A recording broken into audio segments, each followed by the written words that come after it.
Man, it's been a hot minute. It has been a hot minute. I apologize for my absence. I've been a little busy. Holiday season and all that. Holiday season and all that. So I haven't had much time to sit down and stream. So I do apologize for not being as active as I'd like to be. I've also been working as diligently as I can be on my video. So I decided to take a bit more time and reallocate it towards that rather than streaming, so I hope you guys don't mind.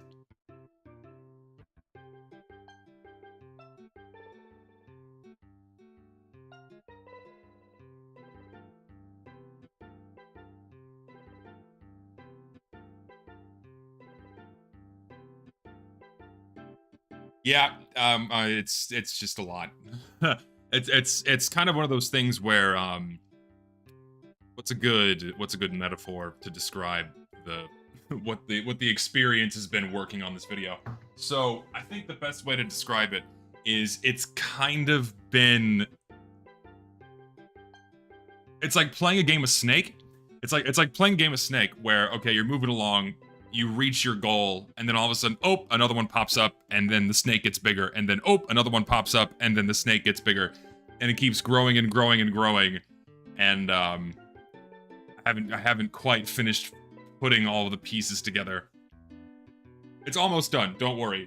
It's entering the final. It is in the final stages. I have to edit 2 more sections of this video, just 2 more sections that are arguably the most important that I absolutely must get right. So it will be done it's going to be done when it's done. But I can say that you're not going to have to wait much longer. You're not going to have to wait much longer at all. I'm working as fast as I can. I just got back from being out of town today, visiting some family for the holidays, so since I'm a little gassed out, I figured I'd just hang out on stream for a bit and see how everyone's doing. How are y'all doing? How's the holidays? How's Christmas? For those who celebrate, unless, it's why I say shalom. We have to acknowledge our Jewish brothers and sisters who are currently celebrating Hanukkah.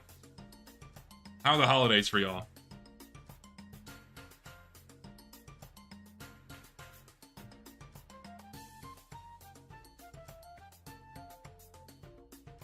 Christmas is dead. That's the first response I see is Christmas is dead. That's sad. I'm so sorry. You got a bunch of games? Awesome. 200 bucks? Awesome. Very nice. Hope you guys had good times with friends and family and got to eat some good food and got some nice gifts.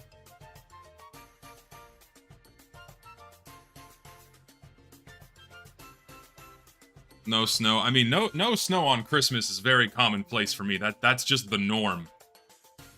That's just the norm for me, man, because I live in Texas, so. Richter, oh my god.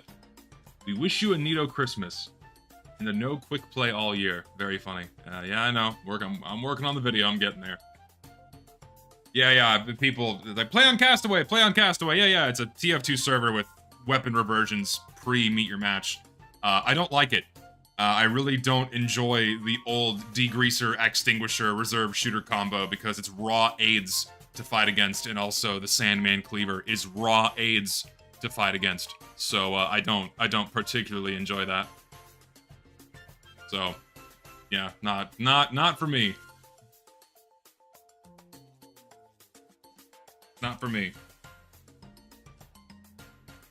Like, some things need to be reverted, like the Righteous Bison, don't get me wrong. Some of the reversions I'm perfectly okay with, because what they did to the Bison in the Caber is unforgivable. My god. But I really don't like playing against the old Sandman, and it's just, it's horrible. Hate it. Do you think the reserve shooter combo would be better now that Pirate's Air Blast has been changed a bit? I think it'd be a lot more tolerable, namely because you have to at least loosely aim your air blast in order to pop somebody up. So, I don't know. It would merit some experimentation to see how annoying it would be. I still think it'd be pretty oppressive. because it would immediately become a much better option than any flare gun and then any other shotgun if he was able to combo with it. It would just be the #1 secondary for pyro, period. Everything else would pale in comparison. Because at the range where it matters on pyro, the reserve shooter is going to be doing 112, 112, 112, 112, and it'll just out-damage everything. And you have 4 shots, it's immediately better than any flare gun.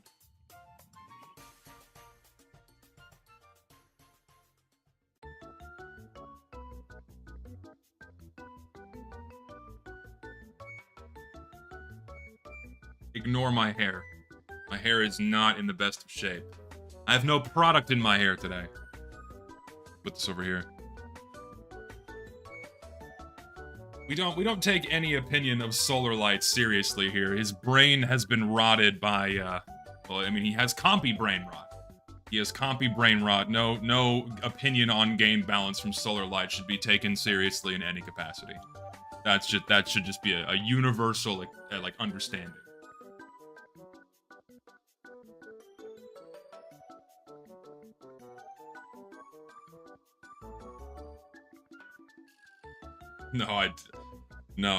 I bought Helldivers, but I never played it. I really got to figure out how to make my desk stop shaking, because this is getting annoying. This camera is awful. What do you mean? Competitive players know what's best for TF2. Yeah, man, just totally rework the entire game to facilitate a competitive format. That really turned out great over the years, didn't it? Wonderful idea. Just, you know, trickle-down balance, all that usual jazz. Anyway. TF2's biggest mistakes were 1, meet your match whammo and video criticizing decals. No, I think the biggest mistakes for TF2 were meet your match, #1, period.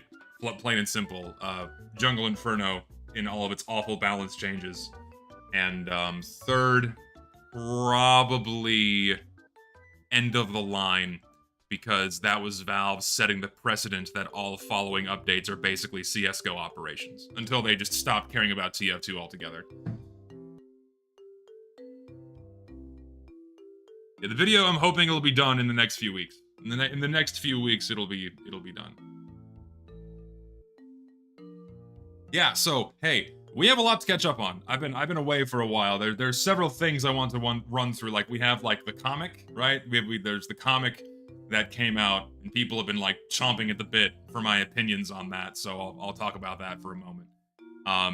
Something I want to start with is there was a very, very, very fascinating situation with one of the maps that was added to Team Fortress 2, where it had a whole bunch of... So first of all, what happened? Because I spoke to the map maker directly because I was curious, like, what the fuck was happening. So I just added him on Steam. And I'm like, hey man, what's going on? Because I'm seeing some wild shit that I just already know is not true. What happened? So, a year ago, he and a couple of friends got together and made Overcast, that TF2 map. And they used a handful of props and textures from other workshoppers, like asset packs that they have out there for people to use, right? And they put some stuff in their maps and they put it on the workshop, and it was fine. Like, they didn't do anything wrong, right? They just made the map for fun and they threw it up there. Then it got added to the game, and that's when all hell broke loose. These guys had never had content put into the game before, so they're totally inexperienced. They had no idea what was going on. And so when it gets added, their map included a whole bunch of other workshoppers' assets. And so they thought, hey, if we just credit these guys in, like, the description of the map and don't actually add them as contributors to get a piece of the profit, that's all they have to do. And that's what they did. And so, you know, the map gets added to the game, it goes public, and within, like, an hour, there's a fucking meltdown from all of these guys that made these asset packs and what have you. And they're fucking foaming at the mouth, you know, because they want a piece of their pie. They want their cut. Even though they didn't make the map, they just made a handful of props and a couple of textures. And so they just start laying into this guy. in the comment section on the maps. They're fucking flipping out like they're, you know, doing the whole finger wagging thing. And they were in the wrong, right? Obviously, they should have properly credited the people that were on there for the work that they had done. But it was an honest mistake on the part of the map makers because they're inexperienced. But the Emporium, which is tied hand in hand with TF2 maps, they so massively twisted and warped this out of proportion, where they made it seem as if though it was like this fully intentional act of stealing. They stole our work. They stole it from us intentionally. They stole everything. Like, and then they were blowing it out of proportion. Like the entire map was made of nothing but stolen assets and stolen things. Like there was even a specific thread in the TF2 Maps Discord where they were having this like melties all over the place, like meltdowns, to like where they were just massively blowing this out of proportion and like just outright lying about the intention behind the creation of the map, right? And so they're trying to paint these guys to make them look as evil as possible, right? Like it was all fully intentional. They intended to, they were intentionally stealing these assets, right? And so, two options lay before the map makers. Option one, give everyone their slice of the pie, or two, remove all the assets. And they took option two, and funnily enough, the map looks better without all of the assets from the fucking TF2 map and Emporium people. So they just removed all the stuff that they took from those asset packs, and the map just looks better. The map still sucks, don't get me wrong, it plays like dick, but it just looks better after they removed everything. And then that pissed off these guys even more because they didn't get their cut. They didn't get their cut, so it made them fucking furious. And they kept leaning into these guys. They were pissed because they want their money. They want their cash, right? Give me my check. Give me my check. I want my check because content creation for TF2 has turned into it's nothing but a rat race for pay. That's all TF2 content creation is now, is a rat race for pay and nothing more. There is no passion, it's all about the fucking money. Primarily, from the top guys, anyway. So these map makers did the right thing. They removed all the assets, and the map is fine now.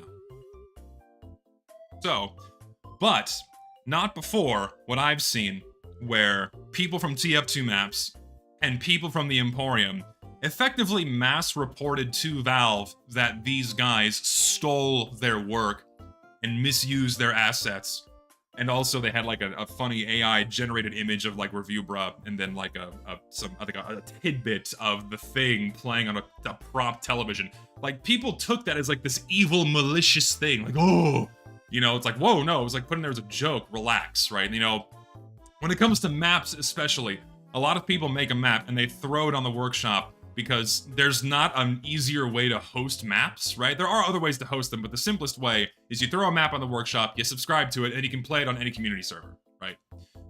So a lot of people put like joke maps on there, what have you, but the problem is that Valve, in all of their infinite wisdom, will look at something that was very clearly not intended for Team Fortress 2, like Whatville, and then put it in the game. So it's a two-edged sword.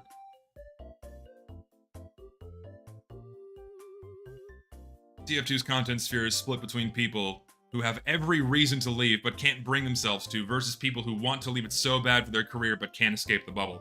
I mean, yeah, because I know personally that a lot of people, especially in the Emporium, very few have broken out of TF2 content creation. Like one or two have moved on to like Fortnite, a couple have moved on to Dota, but like making items for a 17-year-old game and trying to pad your portfolio with that, it's not going to get you anywhere. You can't really like hand that to like Riot or Epic Games and go, look what I did.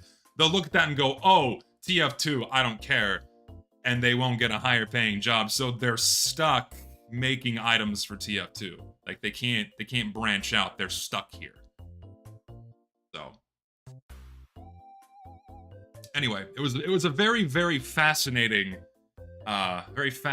thing with this map that was so wildly blown out of proportion, right? Just it was fucking crazy to me. see it so massively blown out of proportion the way it was, and all by the usual suspects too. All by the usual suspects that just want their check. Give me my check. I want my check. I want my money. That's all these guys care about. And funnily enough, and this was a very, very fascinating little window into how much money these guys stand to make if they get a piece of content added to Team Fortress 2. Naturally, the amount of money that a hat maker makes for TF2 still pales in comparison to what a skin maker makes from Counter-Strike, right? But for instance, one of the asset makers, I'm not going to name names, but because I know who it is, one of the asset makers asked the guys who made the map, just give me 500 pounds. You know, like the currency pounds. Give me 500 pounds straight up for using my model in your map. Or remove it. Oh, like, goddamn, dude. That's a lot of money. So they just removed it because, fuck you, right? That's like a very interesting window into how much money a piece of content can make from Team Fortress 2. And naturally, the more people you throw as a contributor onto a map, the more that piece of pie gets divvied up between people and the less money they make. So it's generally in your best interest to have as few people as possible as a contributor on a map or a hat or a skin or what have you. And this is still a very annoying piece of misinformation that goes around. A lot of people still believe that map makers only get revenue from map stamps, which is not true. They also get a cut of the key sales. And they have map stamps on top of that. So map makers stand to earn the most amount of money when they have their content put in Team Fortress 2. Assuming they have as few people as possible put onto the contributor list, right? So map makers get paid the most. Or I should say, the amount of revenue generated from the map is more than a hat or an unusual effect or what have you. But of course, then that amount of money is divvied up between all of the contributors, and because there tends to be a lot more contributors on a map, then all these individual people get a smaller payout at the end of the day, depending on how they split up the revenue percentages on the contributions and what have you. So. And yes, most maps tend to be shit anyways, because Valve doesn't give a fuck, and they just pick whatever. They say fuck it. It looks festive enough. It's officially in the game now, which is nuts. They just do not care. Crazy.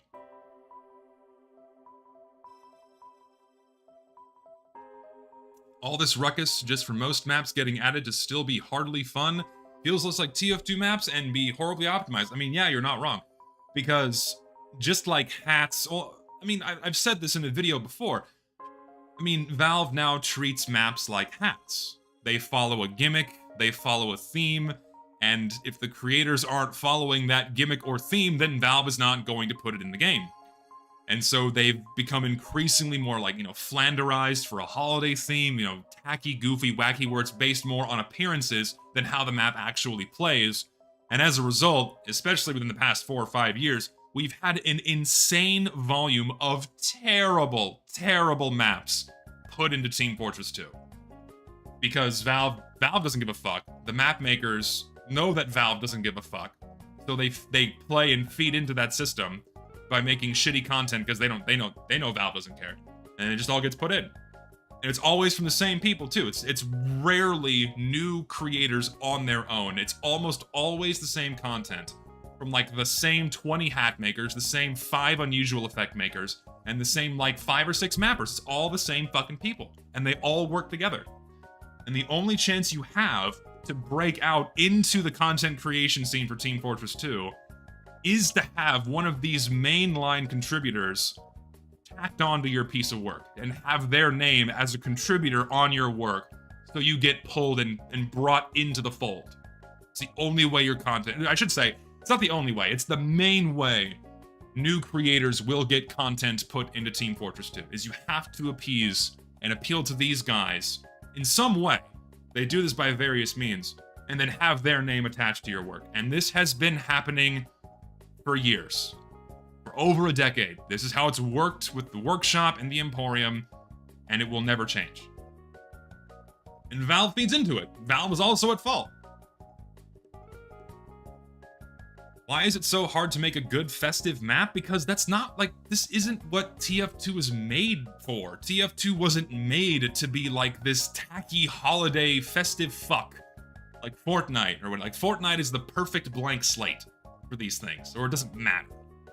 Whereas with Team Fortress 2, the way the maps look and the way they play is very, very important. And so when you do festive, shitty themed things, most of the time they're a flop and they look terrible.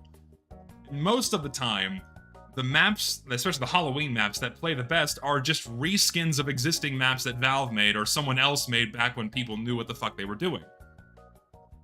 You know, like I would love to just have a snowy version of Dust Bowl or a snowy version of Upward, right? Just give me the same map. Don't add a bunch of shitty props, you know, just, you know, make it like nighttime with snow. That looks cool.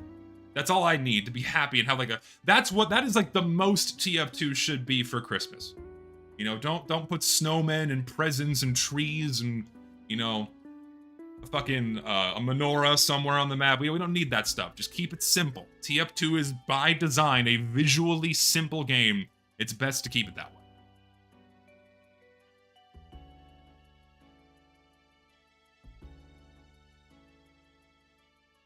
Would I blame Valve or competitive players for Meet Your Match? I mean, obviously, Valve is at the reins. It was all Valve's decisions.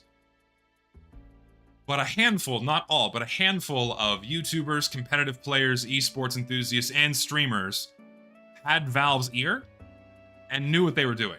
Like, not everything they were doing, but they were feeding into Valve's ear. So it's like, you have the handful of people that were complicit with what Valve was doing, and then you had Valve themselves. Valve obviously holds the majority of the responsibility because it is their game and they knew full well what they were doing. But then you also had the people that were feeding into their confirmation bias, and then and all hell broke loose. So I mean, you can't just say it's all Valve. The majority is for Valve, but we can certainly thank the people that had Valve's ear and leading them into this delusional direction. So I'm gonna keep talking about Meet Your Match to a minimum because I'm still working on this video, and I don't want to keep putting too much of it out there like I just did. So, thing is, Patagonia does look really good. It's one of the better looking maps we've received in that it genuinely, not genuine, but mostly looks like a TF2 map, and I like the way it looks. It plays like dick in some spots, but Salam alaikum. How are you doing? But I think it's one of the better looking maps we've received over the past few years. So I'm happy with the way it looks. It's definitely better than it's better than any of the summer. It's way better than any of the summer maps we've received over the last few years. So, yeah, it feels like Thunder Mountain. Yeah, you're right. It's a map that would have arrived with Upward and Thunder Mountain. It certainly has a Thunder Mountain feel to it for sure. And like Patagonia, just even the name Patagonia and the way the map is laid out feels like a TF2 map. It's reminiscent of like Yukon, where like the mercs are in Yukon fighting over some other territory there. Now they're in Patagonia. Love that. Awesome. Argentina never looked that good. Have you seen what Patagonia looks like? Dude, Patagonia is beautiful.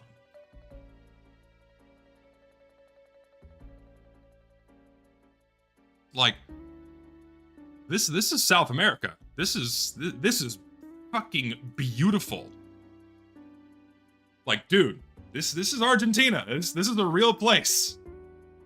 I would kill to go here. I would kill to go here because there are beautiful fossils, mountain formations. You know, there's a lot of amazing geologic history here.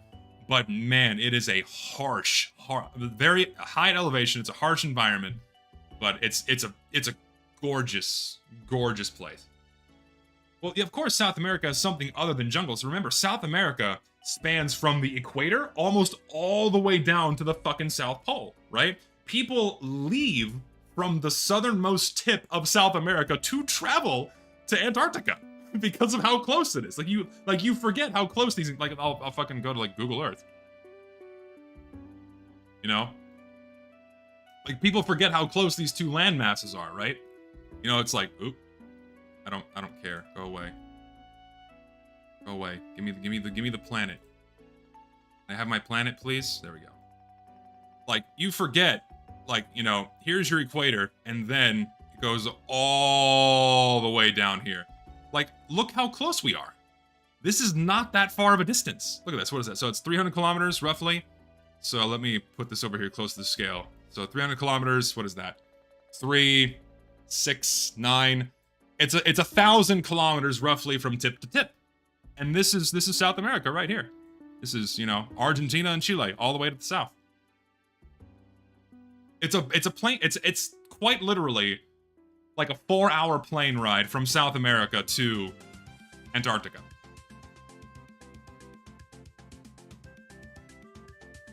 So anyway, Patagonia is a cool map. I like it.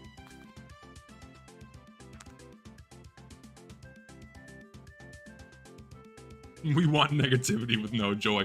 Then should I talk about the comic then? We can move on to the comic because of that. So, if y'all are in my Discord, you saw my initial reaction to the comic. Comic comes out, I read it, and my initial reaction is one of anger. Because, like,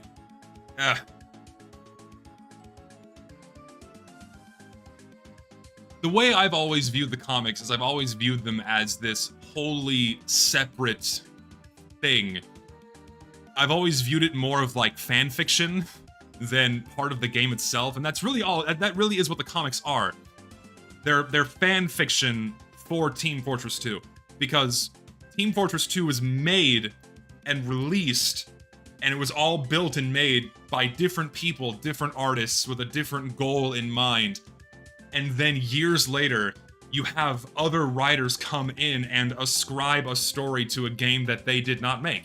So, inherently, it's mismatched. There's already that inherent disconnect between the comics and the game itself, right?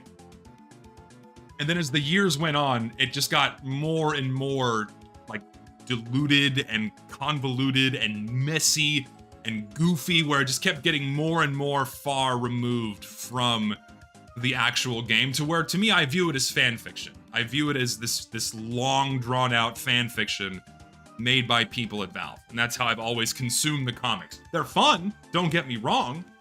They're entertaining and they're fun, right? You know, and I view the comics that way, as they're like a nice little, you know, like for me, I love Metroid, but people don't play Metroid for the story so much. They play it for the great gameplay. If I want fan fiction about Samus, you know, let your imagination wander, then I'll go read some fan fiction, right? But that's not part of the actual game. It's the same way I view the TF2 comics, right?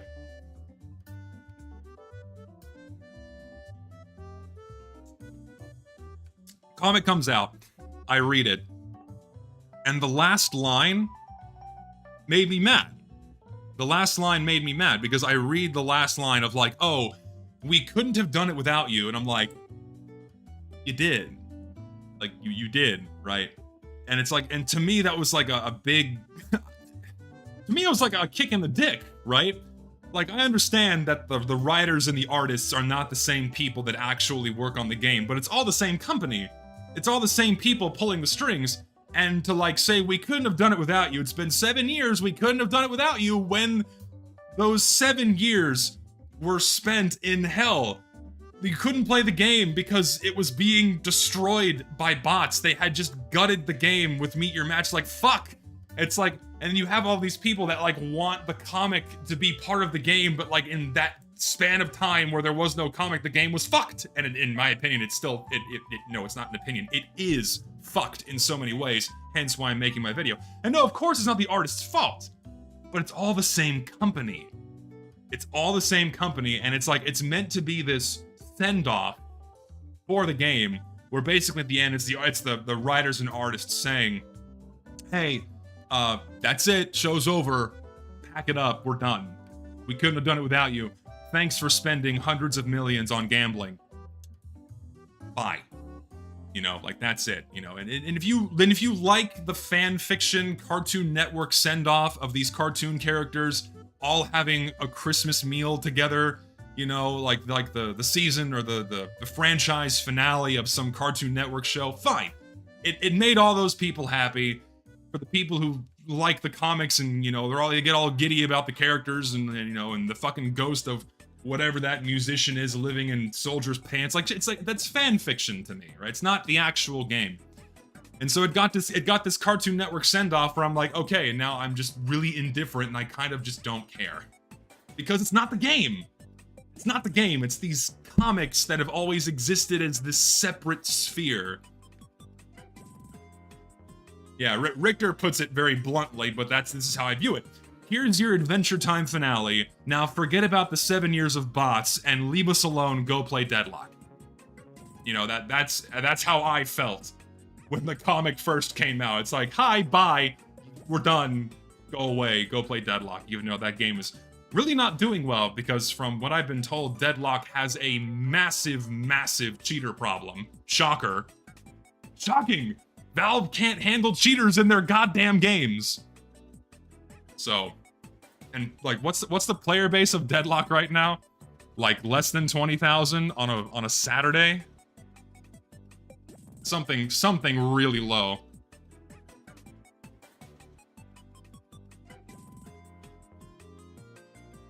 My charts.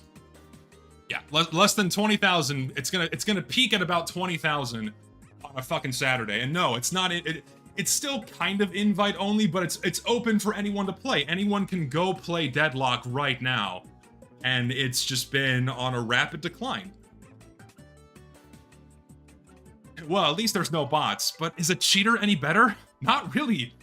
They're one and the same, except one's being controlled by a human and one's not.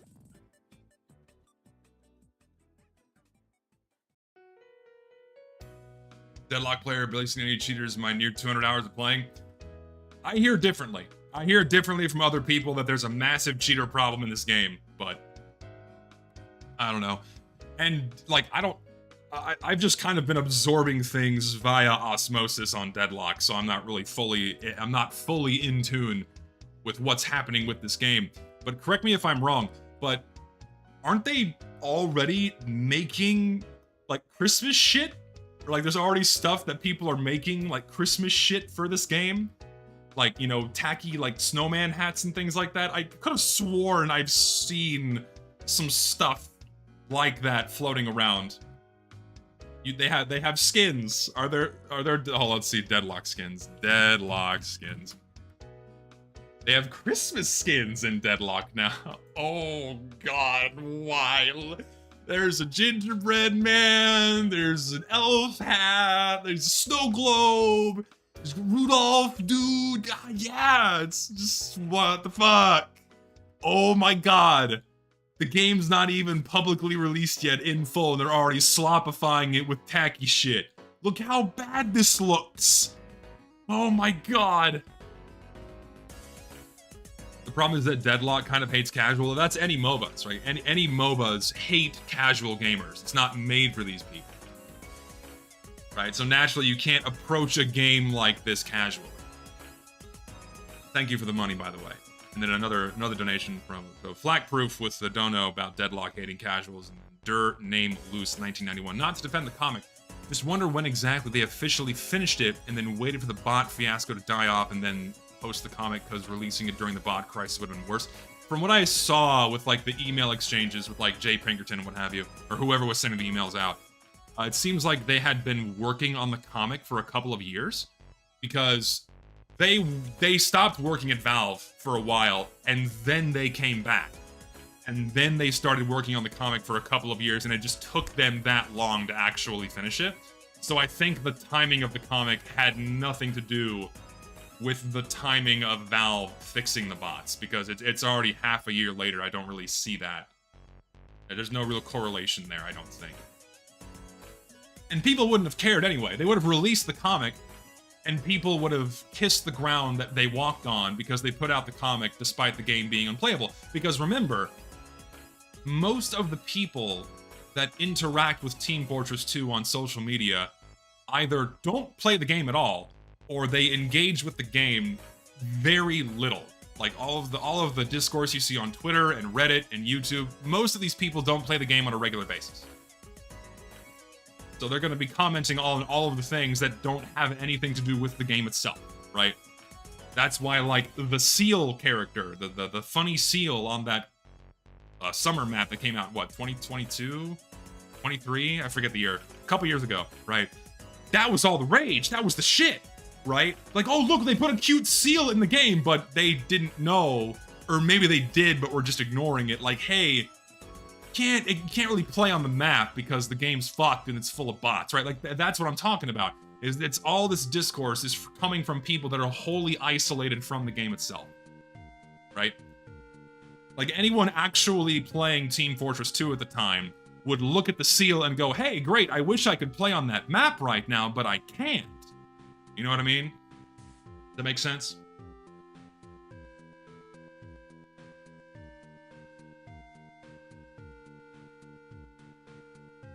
Think the bots will ever make a comeback? It's inevitable. Bots coming back is simply an inevitability. It's just a matter of time. It's going to be a matter of time for these guys to figure out some kind of workaround for whatever system Valve implemented. Don't know when that's going to be. They've been trying on and off. They're trying on and off. Every now and again, you see groups of bots in the game, but they tend to get banned very quickly. But they're still trying because these guys are so... Oh, excuse me. These guys doing this are so mentally ill, and like, what's a good adjective to describe these guys other than mentally ill? These mentally, like, I mean, they're so lobotomized that they have to do this to the game because I know they got touched by an uncle in the hall closet.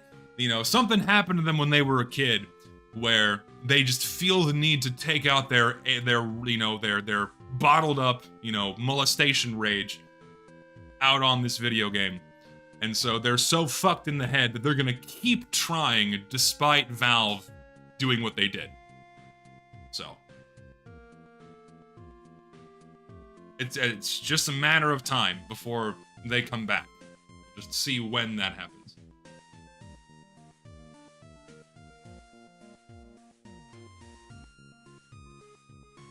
I think troubled is too kind of an adjective to describe these individuals, for sure.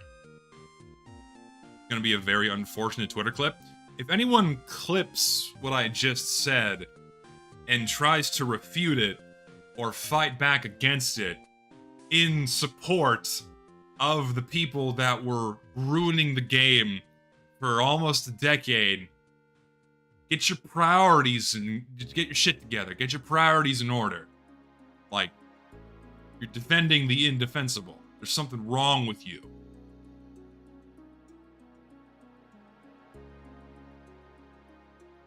Anyways, TF2 comic. I don't know. After a couple of weeks, I just kind of I just went to hard neutral territory and I stopped caring. Where I'm like, okay, I'm just indifferent. The people who wanted their Cartoon Network send off, they got their Cartoon Network send off. They got to make their Twitter threads. Like, oh, I like this, I hated this. They got to make their videos. They all clapped their hands with glee, and that's it. Like, that comic is think about this, right? Like, that comic is the final, the last ultimate done piece of official Valve-made content that Team Fortress 2 will ever see again. That's it. We're done.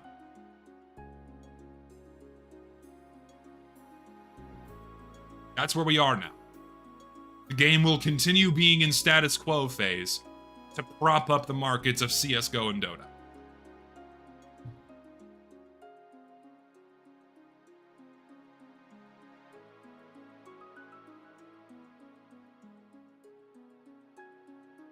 I know, yeah, and I agree. The comic was kind of mediocre. Like, you can tell it was rushed, right? You can tell the story was like, okay, we have to push out because we have to conclude everything in one comic. How do we wrap this up? Just like, okay, here they just kind of vomit this story out at you, and for some reason, Zephaniah Man has been kept alive this entire time, being forced to watch everything happening, right? even though his ghost roams around harvest events. So he's dead, but he's not. They don't explain that. That's why I don't take the comics seriously, because they're not the game. It's just something else, right? They're not meant to be viewed as canon, and they're meant to be viewed as fan fiction. That's what the comics are. So yeah, soldier living in a cave with Australium out of nowhere is very, like, that's just a thing now. Haha. Look, we have the Australian. We can do it. Whoa. Oh god. Of course, people like kind of just like, it's like people don't think a lot. That's not a good way to put it. I think a lot of the people engaging with TF2 don't really think about what they're consuming and what they're reading. And if they thought about these things for more than a few minutes, they go, oh, right. There's an inconsistency. There's something wrong here. Oh, that's what this really is, you know. But most people don't care. They're just having fun, which is fine. Have fun. I don't give a shit. So I'm largely indifferent.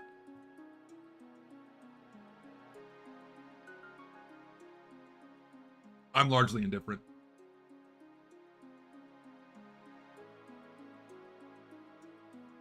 They had other ideas for the comic, you know. They had other ideas for the. I mean, sure, the comics are fine, right? If you enjoy TF2 fan fiction like that, that's you enjoy them, fine. Like I don't fucking care. I don't give a fuck. I'm indifferent. You know, I never really cared that much about the comics. I read them because it was TF2 content and I love the game. But it's like, again, you play like Metal Gear, and then you go read a fan fiction about how he makes muffins in the middle of the Mojave Desert, right? It's just not, that's not the same thing.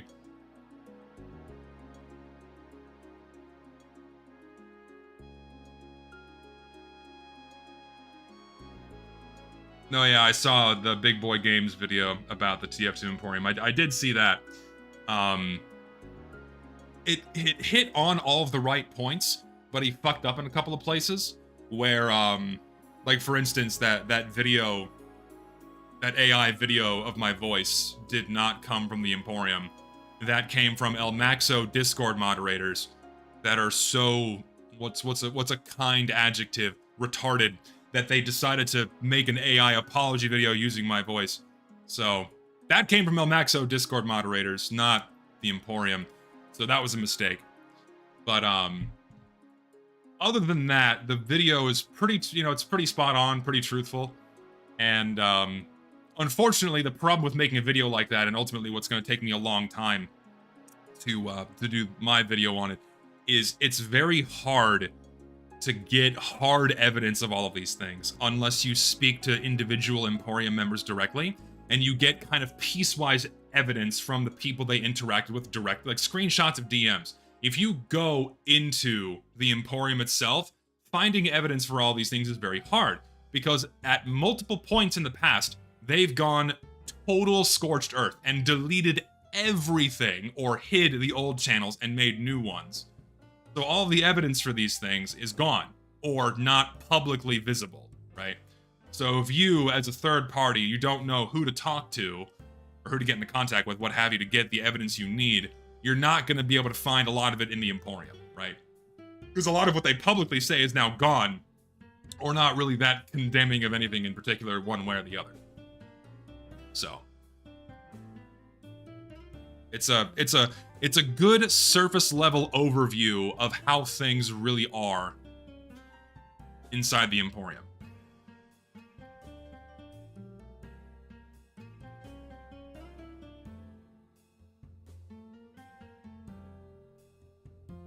Just had a great ham and cheese omelet. Awesome. Good shit. Will Deadlock have lore? That's what the artists are doing now. That's what the Valve artists are doing now, is they're busy making like virtual novel style things for the game. I found the comic a flawed ending. I don't think this is the ending TF2 needed, plus 3 contradictions to the lore besides the Zephaniah ghost. Yeah, I mean, it's rushed, right?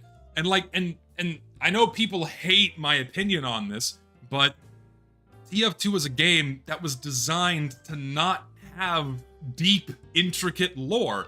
The game was made where the player was thrown into a scenario or a situation where you have these two rival parties fighting each other, and the player is allowed to put the pieces together in their own head based on what the characters are saying, what they're doing, what they look like, the environment they've been thrown into. The game wasn't made to have this crazy drawn out story. It's like trying to do the same thing for Mario. Like making a movie out of Mario, right? You have to take a lot of liberties with like ascribing a story to what's just a simple platformer. You know what I mean? Not to say TF2 is a simple platformer, but the way TF2 was made, it wasn't made for this. It wasn't made to be like a book, right? So that's I mean, that is what the game was meant to be. Like at the 07-08 release, it wasn't made to have story, like deep story. They like you're given enough to piece together that there is a conflict here, right? There's a conflict between red and blue team, you know, and they're fighting over something, right? You're not really sure, but they're fighting this very long, drawn out war. Long enough where they've put up, you know, facilities and equipment, and, you know, they have to hire mercenaries, right? There's some larger conflict at work here, but you're not given all of the intricate details. And in my opinion, that's what gives TF2 so much of its charm, is so much is left to the player to fill in the gaps on their own. And to me, that's way more fun and immersive than like going, the soldier likes raccoons and lives in a cave full of Australium, right? That just, to me, it kills the love and charm that I have for the game when you do shit like that. So, like, and every time they tacked on another piece of official lore, it's like, that makes no sense inside of this game, right? Again, fan fiction.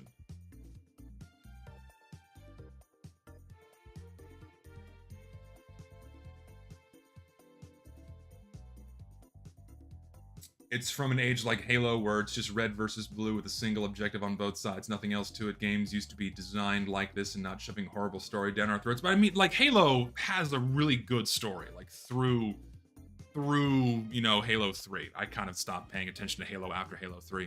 But the first Halo, absolutely, yes. I can give you the Turning Point, the War comic, where we learn the Administrator is a character with an assistant and see Redmond and Blutarch. Love that update, though. I mean, sure, yeah, that's when things started going further along down the line. So.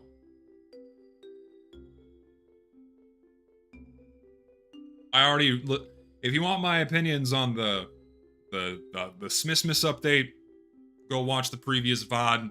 I looked at everything, so go check that out there. No, TF2 will likely not see anything significant for its 20th anniversary. If it does, I'll be stunned. I will be shocked if TF2 has some kind of, if it gets any kind of acknowledgement from Valve that's beyond like a special hat that you get if you log into the game that day. I really don't think we'll see anything else beyond that. There's not going to be like a documentary. There's not going to be nothing on that. Yes, I know, you're waiting on my video, but I've also not streamed in 2 weeks, so I would like to say, hey guys, I'm not dead. I want to play catch-up for a little bit, and then I'll get back to work on my video. So yes, I know, I could be working on my video right now, but taking a break. I was working on it yesterday when I was visiting family. You know, I was writing for like 4 hours yesterday, so I'm gonna, you know, I'm taking a break. Personally, I love the lore, but you sticking to your own opinion, even if it might be unpopular, is basis. I'll appreciate that. No, I mean, sure, you can. If you like the comics, I don't care. I mean, that you enjoy them, all the power to you. I just don't. No, yeah, Richter's right. You know, there are great narratively rich games with story you can pick apart for hours, but TF2 is not meant to be that, and the story they built onto it after the game was made, right? You know, it doesn't hold up to any kind of scrutiny. It is a joke. It is fan fiction, right? Like, again, if it's something you think about for more than 5 minutes, you're going to wonder, oh, the fuck's happening here? What is this, right? So.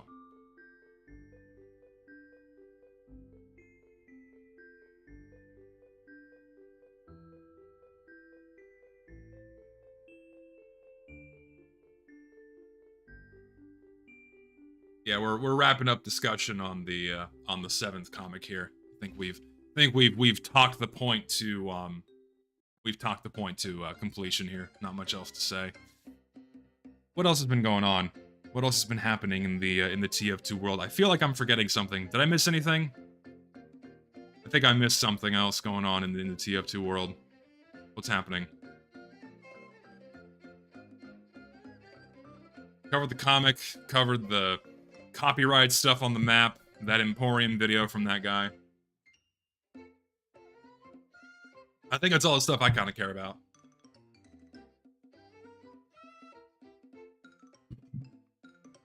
If it's about other YouTubers, I really don't really keep up with it. So, yeah, I saw Solarlight made that video. I watched a little bit of it. It's really bad, and his arguments are terrible. I was tempted to watch that on stream because it's just a really bad video. It's a really bad video. And also, the what made that video also just really bad.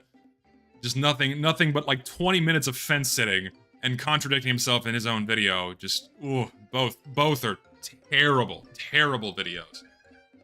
I don't know which one to watch. Both are equally as tempting. I should flip a coin.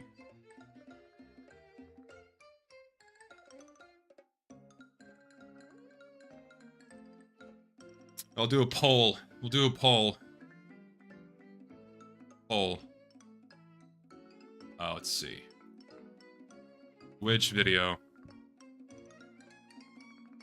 The what? Soiler. Okay, which one do I watch?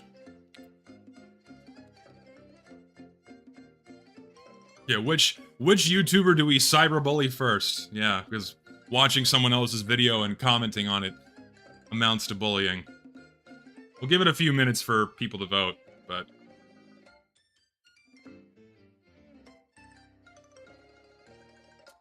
The eviction notice in Gru is proof that pro players fucking poison any well of a spot of a good game and get shocked when they're spotted holding the vial. Yeah, you're not wrong. Yeah, let's nerf the shit out of everything that makes heavy faster in order for it to fit into a format of 6v6, but oh, shocker, when you do that, it completely ruins it for a game of 12 versus 12 because a 12v12 game has very different balancing than 6v6. Who would have thought? Regardless of class limits or weapon bans, 6v6 has wildly different balancing than 12 versus 12 if you change nothing. So you can't balance the game for 6 versus 6 and then just assume it's gonna work for 12v12. It's nonsense. Utter nonsense.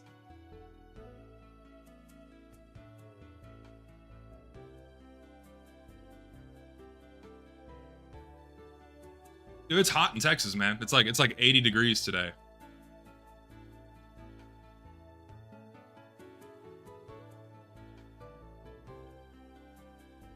No, yeah, of course. If, like, competitive mode in TF2 was treated inside of its own separate balancing, fine. Go play it, I don't care. Would have no impact on the base game. But that's not what Valve did. You'll understand why in my video when it's done.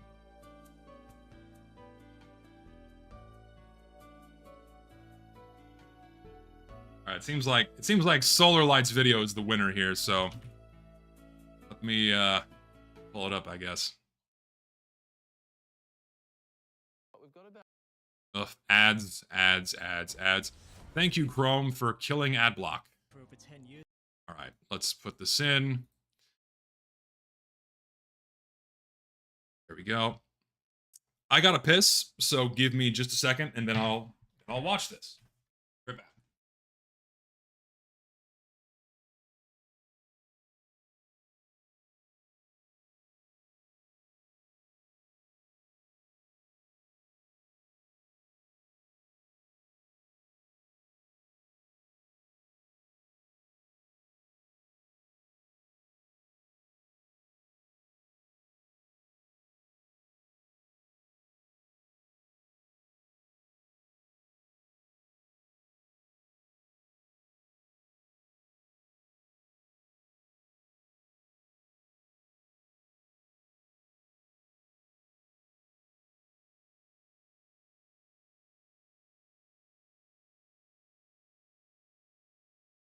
Okay.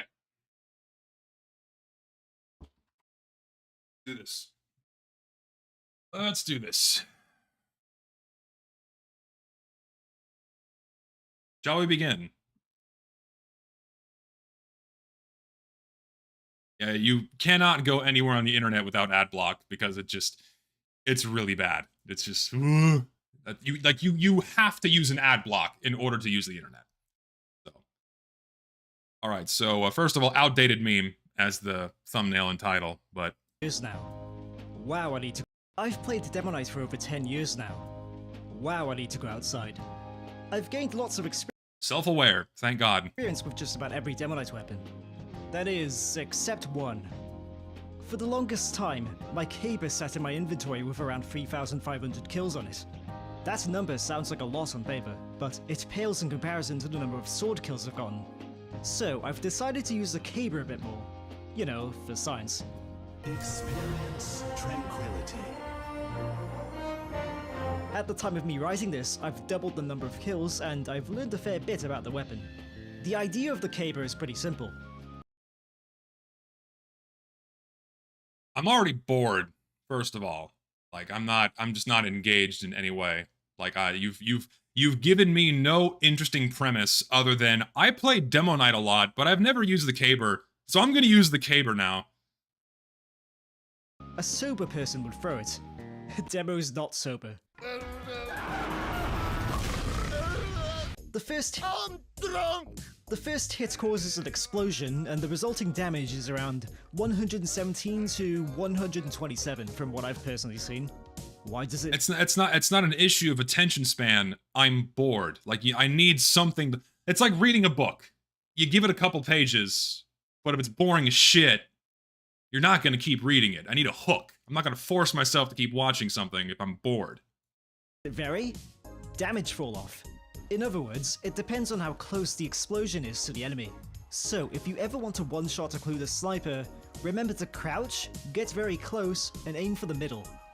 Thing is, he calls it damage fall off when it's a blast radius. Correct me if I'm wrong, but I believe it's a blast radius, and that's why if you're closer to your target, then you do more damage. It's not that it has fall off. Correct me if I'm wrong. It may also have fall off and a blast radius, like rocket launchers do. But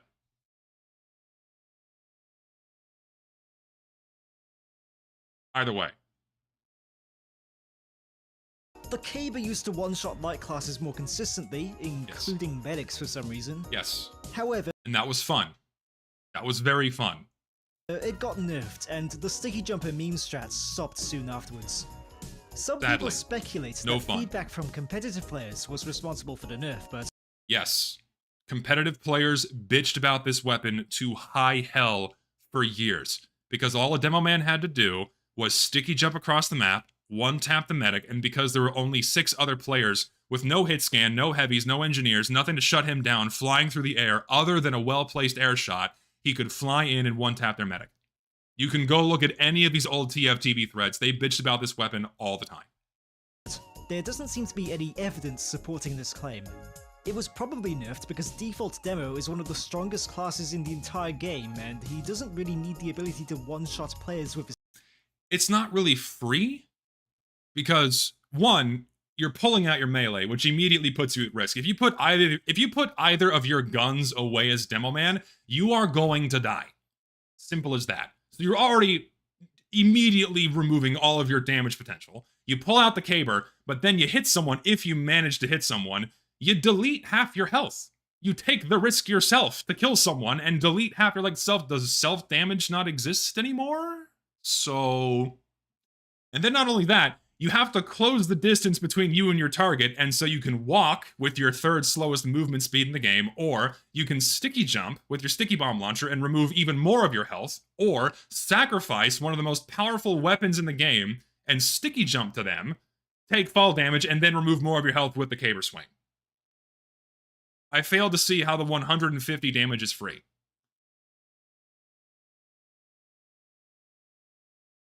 Then again, this is coming from a Demo Knight main who does not use sticky bomb launchers. So, and he closes the distance with charging. Weapon. Stock Demo was specifically designed to be vulnerable at close range. The close range damage of the sticky bomb launcher was nerfed to make him more vulnerable to scouts and pyros. So when you give the Demo an easy way to one-shot players in front of him, it kind of... And delete half his health. I'm so curious if he brings up self-damage at all. I hope he does. Negates the main weakness of his class. I mean, not Because the reason why one of the main reasons why he's weak at close range is because of his self-damage. If you shoot someone with a pipe standing next to you, you delete half your health. You lay a sticky bomb at your feet, you delete half your health. You use the caber, you delete half your health. Like, it's the same risk here you're taking. Not entirely, he does blow himself up when using it, but it still punishes the enemy team for doing the exact thing they're supposed to be doing. That's not to say you can't have an easy way to one-shot players in front of him, it kind of negates the main weakness of his class. I mean, not entirely, he does blow himself up when using it, but it still... Is he wearing a shield? I mean, not entirely, he does blow himself up when... It looks like he's wearing a shield. So, if he's wearing a shield, he takes reduced damage from it. I can't tell because the fucking health bar is in the way. Of him, it kind of negates the main weakness Do of shields not block self-damage? I could have sworn they do. Correct me if I'm wrong. his class. I mean, not entirely, he does blow himself up when using it. Shields don't reduce self-damage? Okay. Then I'm wrong. But it still punishes But still, you lose a third of your health players in when you front of use him, this thing. It kind of negates the main weakness of his class. That is the weakness. I mean, that is not the risk you entirely, take. He does blow himself up when using it, but it still punishes the enemy. Oh, that's right. He has booties equipped as well. I So mean, he has not 200. entirely, he So does if you're at, blow if you himself had one, so what is that? What is that? 200. So that's 54 damage removed from you. up when using it, but it still punishes the enemy team for doing the exact thing they're supposed to be doing. That's not to say you can't have close quarters. The nerf the caber got into its current state to say it was. If he means that the nerf into its current state was justified, he is delusional. Because the current state of the caber is inexcusable. It's awful. It's why no one uses it. It is his worst melee next to the pain train. Weapons for demo because, well... But Demo Knight's close-range capabilities come at a cost. You lose the best mid-range weapon in the entire game. Less mid-range, more close-range. You know, balance. Even after the nerfs, the Caber's first hit still deals more damage than any other melee weapon in the entire game. Yes, but it hurts you. Like, that's the point. And then you get one hit with it, and then it does no damage. That's the point. And it can still be used to get kills that you probably wouldn't get otherwise. Oh god, here we go. This is his argument. It's gonna make you can still get kills with it. So it's okay. It's fine. I really hope that's not his argument of like, yeah, you can still use it, so it's okay. Like, oh, please don't let this be 20 minutes of nothing but that. Please. The problem with the Caber isn't its damage output or the fact that it can't one-shot players. The problem is that you can only use it one time. Yes. After that, you're left with a pretty weak melee weapon that does less damage, swings slower, and deploys slower. Yes. And it can't do random crits. Good. That's the point. It's meant to be a one-use, fuck it, I'm gonna die, I'm pulling this out. That's melee in general in TF2, is you pull it out, fuck it, I'm gonna die, I'm gonna try to take someone with me at the expense of also killing myself when it comes to the caber. It is the ultimate polarizing last resort weapon. That is what the caber is. Okay, see now I'm getting contradicting points here. So I don't think people are saying shields don't block self-damage, but other people say they are.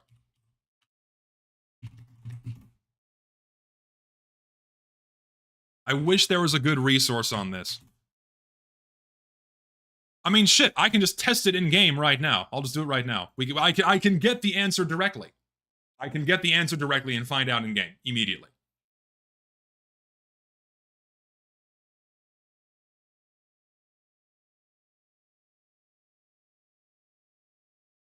I had to download the update. Now I can check. Hold on. The wiki has so many gaps in information. It's ridiculous. So I'm just gonna open up my game and test it. We'll confirm it here.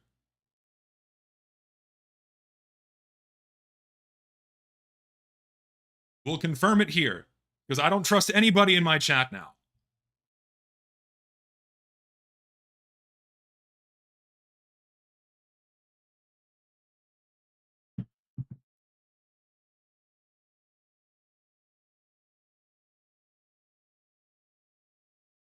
I trust none of y'all. I trust none of you. Yeah, because I have a preloader that lags the shit out of my game, and now my game just won't pull up. Oh, there we go. Oh, TF2, please. Every time. Let's see here. Map test.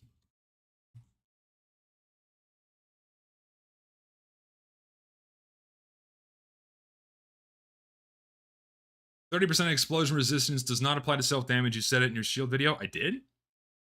I don't think I did. I would remember if I said that in my video. I don't think I did. Again, I don't trust any of y'all because you just told me something that I said in my video that I'm pretty damn sure I did not say. Despite that video now being, what, 3, 4 years old? Pretty sure I didn't say that. I only trust the voices in my head.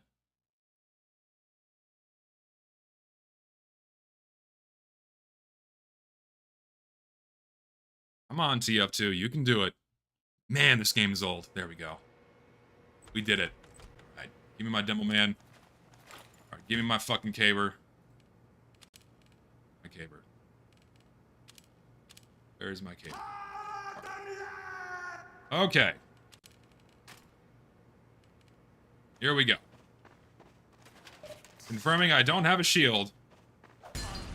That took me to 123. Okay. Now, with the shield. 123. Alright, we have confirmed that resistances do not apply to self-damage. There we go. Done, confirmed, we can move on.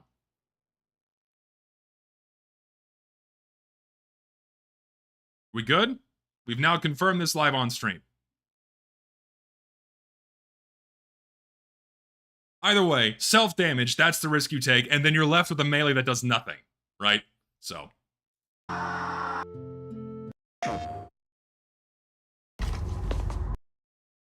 For over 10 years now. Slower. And it can't do random crits. Also, due to a bug, it can't do mini-crit damage while shield charging.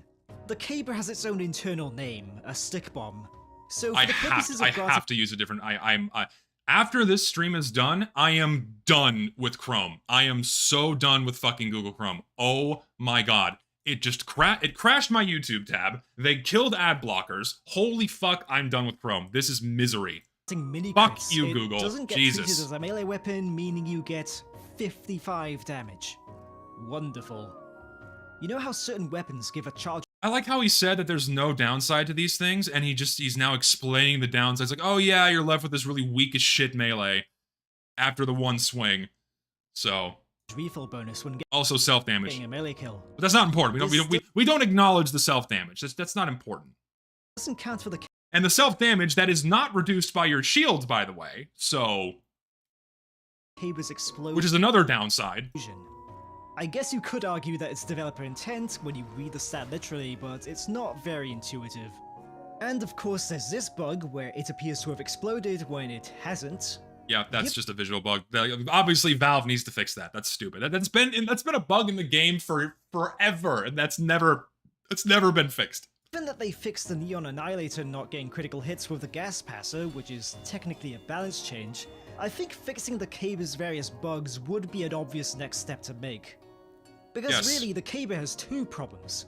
It's a one-time use item, and it's buggy.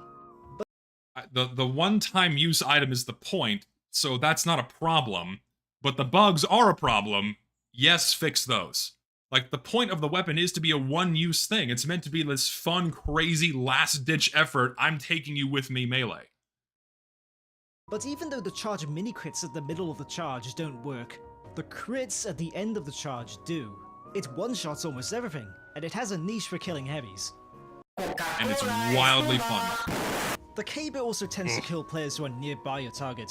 Getting a double or triple kill is what you're intending to do.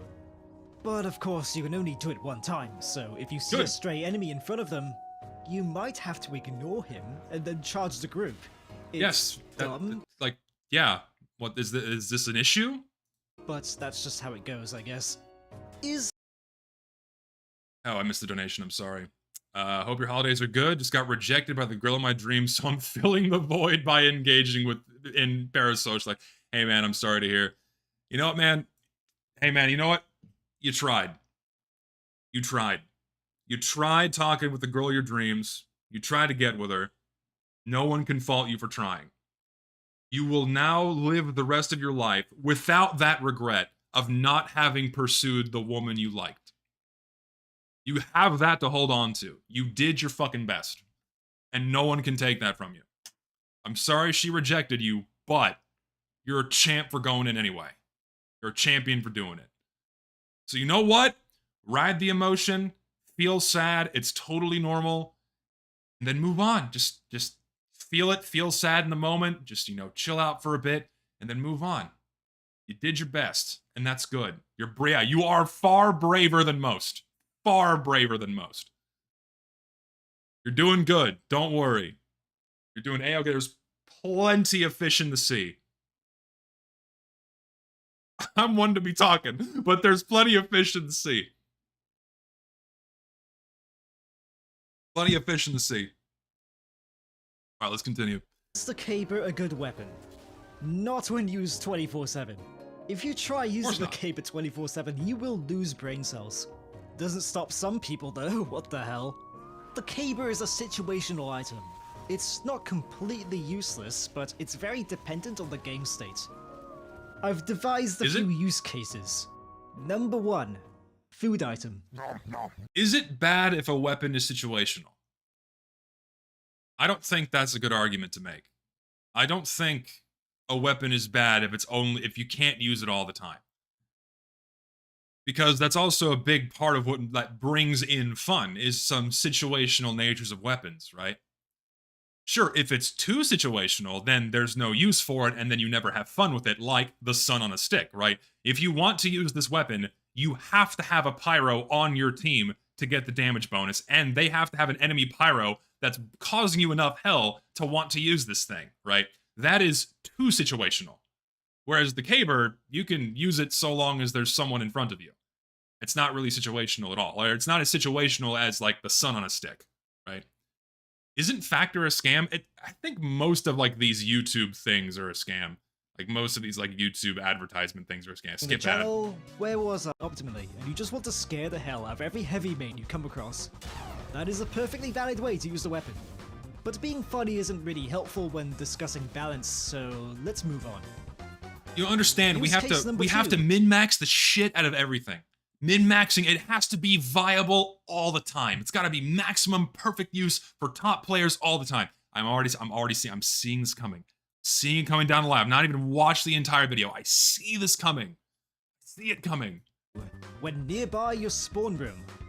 Everyone who hates ads will be using this Chrome extension by 2025. I feel like I just found a Google cheat code. It's a Chrome extension called— And this is a scam too! They block their ads and now they're pushing their own ad block. I don't know about you, it's so fucked! Thing I've seen all week. I've never seen an ad blocker that— Also, Jesus, Solar, like, do you have this many mid-roll ads in your fucking video? What the hell's wrong with you? This is your second mid-roll, and you have a sponsor. It doesn't even take 5 minutes to You're install. pathetic. Jesus, even, like, I'm not this bad. I have one at the beginning and one at the end. It broke the video! Resupply cabinets can give you a new caber, and so does pressing your respawn key. On some maps, the fight will be happening right outside the spawn door, so if you're going to use the caber, this is the most optimal time.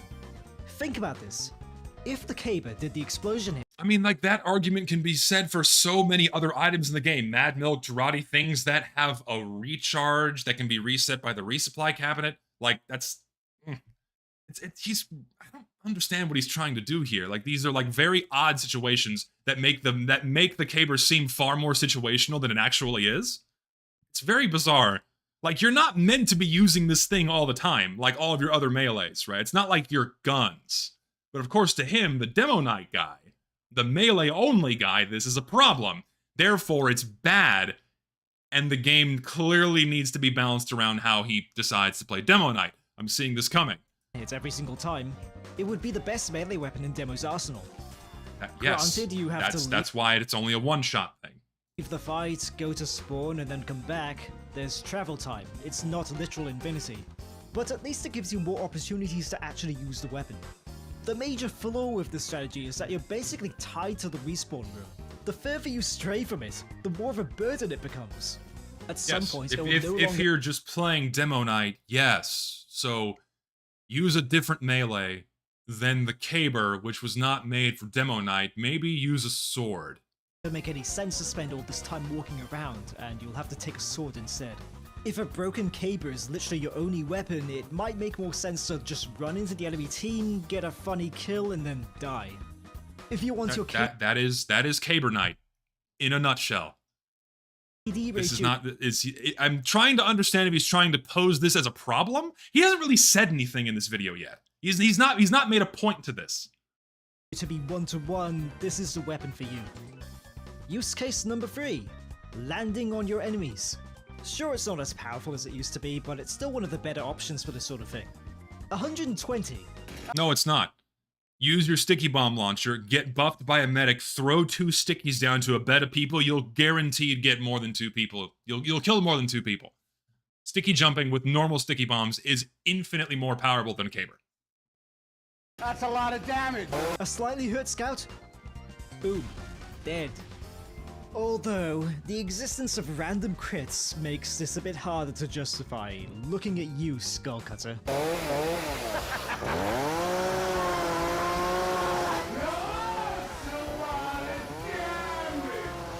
Use case number 4, competitive 4v4 pastime. Who cares? No one plays this. Like, 20 people play this. Why is this even in the video? Like, no balance argument or discussion should be made for any of these bizarre derivative forms of Team Fortress 2. This is okay. Can I skip the part about pastime? I just don't care. I'm reaching the bottom of the barrel here because I'm pretty sure none of you know what that is. I'll cover it in more detail in future videos, but basically it's TF2 basketball. There we go, that's big. The caber is very good there, though that's mostly because most of the swords are banned in 4v4 pastime.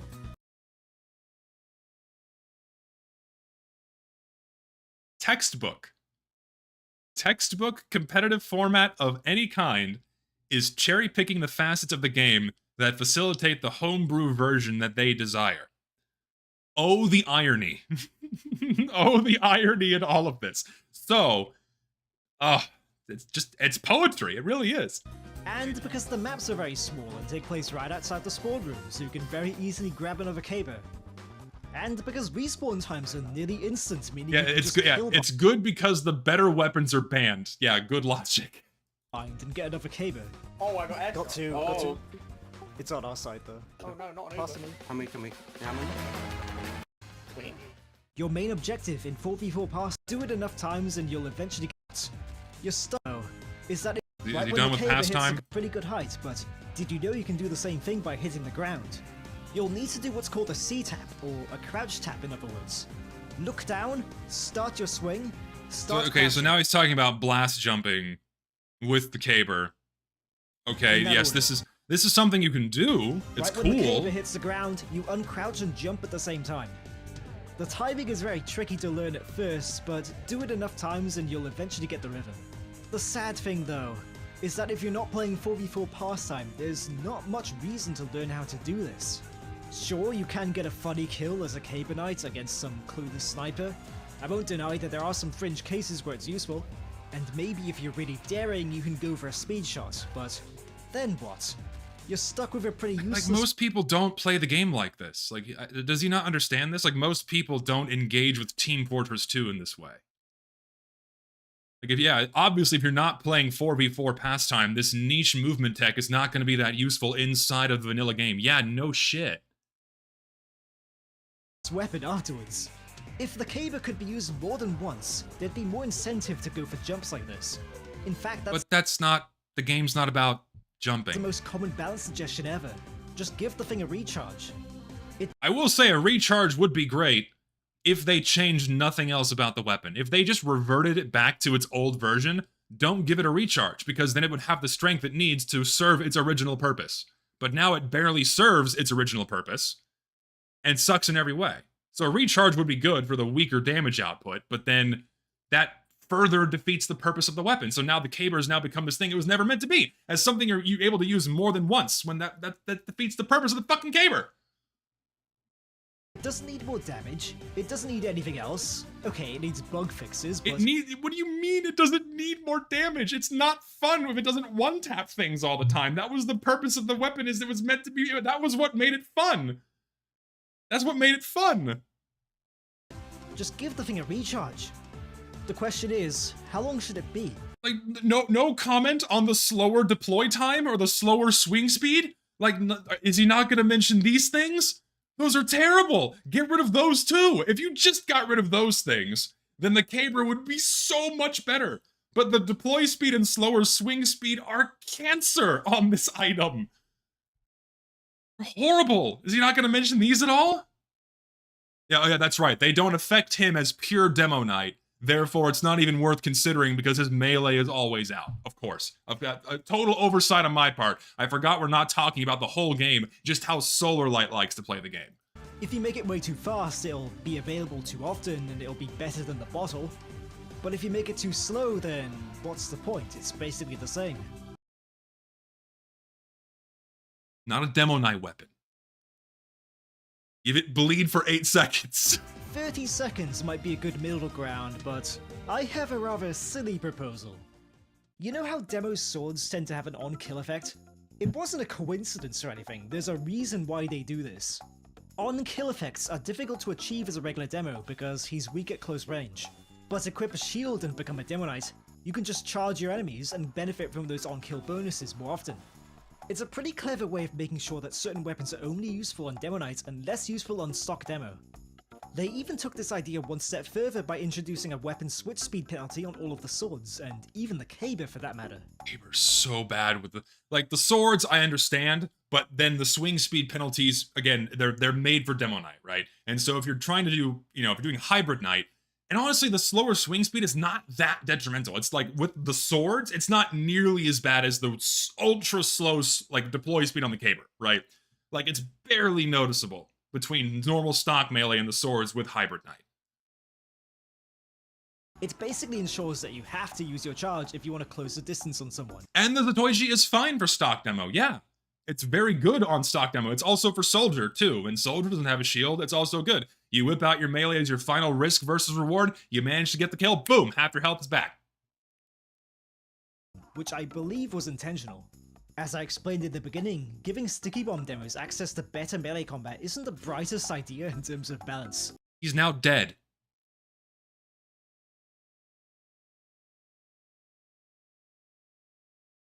He's dead. That's the risk and reward here, is he's dead. And also the medic was just by himself for some reason and not moving and no one else is around him. So here's my proposal. What if getting a kill with the broken caber restored the caber? You can chain that shit way too much. That would be awful. Because if you get into a cluster of people, right? You get one guy with the blast, finish off another guy with the broken caber, immediately get it back again, and then hit the third guy. And imagine that with a shield, with his higher health pools. Holy fuck! Of course he likes it, because he plays Demo Knight all the time, and it gives him free kills and free damage. But holy shit, that is a terrible idea. I initially came up with this as a joke, but the more I thought about it, the more it made sense. The broken caber does pitiful damage and swings slow.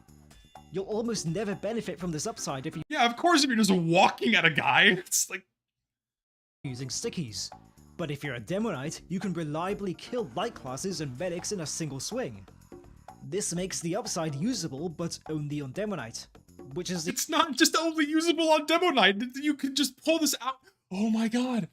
Imagine a demo man with a medic in his ass, right? Just normal stock demo with a medic in his ass with the caber out, walking into a group of players, Ubered, right? And then he gets a kill, and there's like 6 people, right? Smacks a guy, kills one guy, finishes off another guy from the blast damage, immediately gets his caber back. Chain. Holy fuck, what a terrible idea.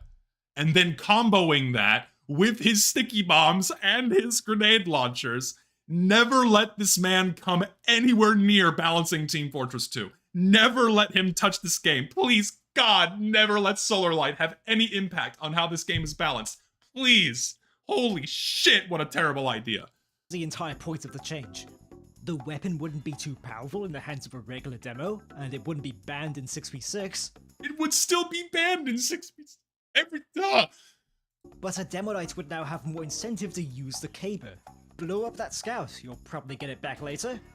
Do a funny caber jump, charge your enemy, kill them, get a caber. It's great for you to get your flashy kills, but like for 99.99999% of other people, they don't play like you. They're not you. The game should not be balanced towards your vastly upper echelon of only 4,000 hours on demo, or how many fucking hours you have on Demo Night. Like, that should not be balanced for you. If that had a recharge from getting a second kill, you're right. It would be immediately banned from 6v6. Immediately banned. They're back. When Google Fiber first launched 1 gig, it cost $70. okay. I can't believe I'm giving this moron ad I revenue. told you, it's $70. He's laughing all the way to the Find out if your bank. address is eligible today at fiber.google.com. I can't skip these ads. There's nothing I can do.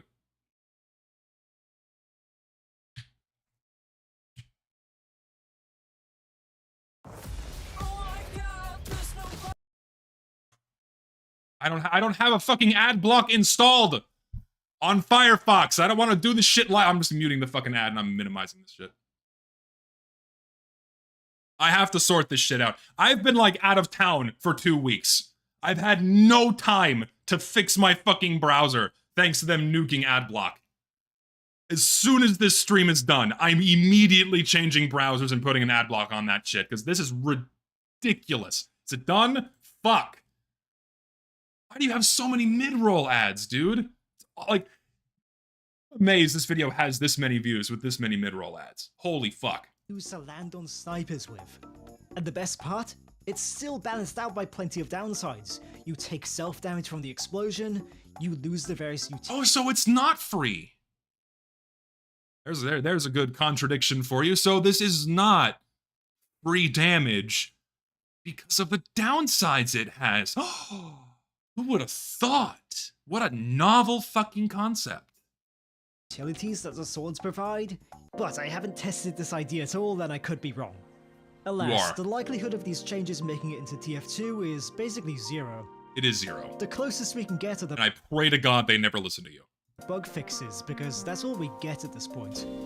I guess the point I'm trying to make is that designing weapons is pretty difficult. I thought it was there to prevent people from using. I thought that was meant to be there so people don't use it on demo night. Especially I thought was bad. for demo. Demo is basically 2 different classes in one, and they both have different requirements for balancing. This is why regular Demoman players don't really have many choices when it comes to melee options. It's much easier to just make another Demo Knight weapon, slap a big deploy penalty on it, and call it a day. I know seeing I will say stock demo does have a distinct lack of other melees. You have the bottle, you have the caber, and then you have the Satoichi, right? Those are really your only 3 viable options. Any of the swords you just can't play on stock demo night with.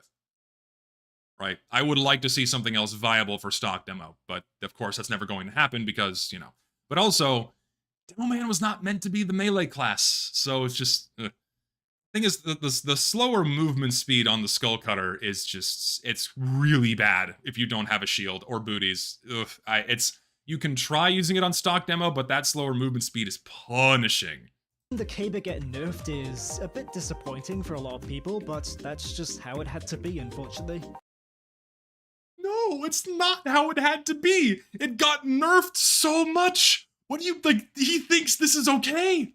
He thinks the caber nerf is fine. What is wrong with you? Like, ask yourself this. Ask yourself this. Why does no one use this weapon? Why is this the most underutilized melee on Demo Man next to the Pain Train? Because it fucking sucks. It is terrible. It's worse than his stock melee. There's no reason to use this, ever. And for some reason, that nerf that put it into that position is fine. What?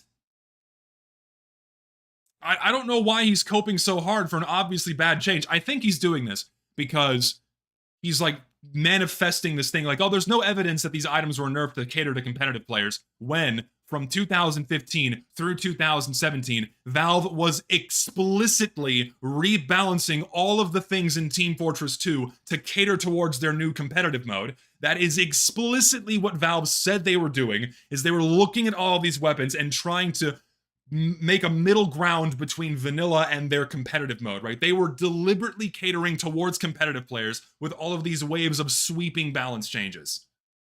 Like, and I think that's why he's coping here. He's putting this cope out here, saying, "Oh no, it's fine," because it was a direct result of Valve trying to steer the game towards a competitive direction.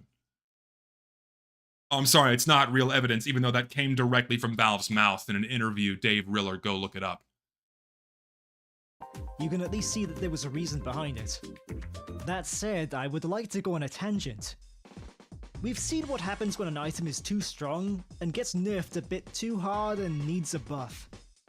Yeah, the Sandman got nerfed way too hard. It's basically useless now. But the original mechanic of basically turning off your ability to shoot or walk is AIDS, and that is not fun to fight against. It did need to be changed. But it need to be changed into something else that's fun and you know, this is more fun, right? It's useless now because first of all, the slow is bugged. You can just spam strafe and then the slowing effect has no impact at all.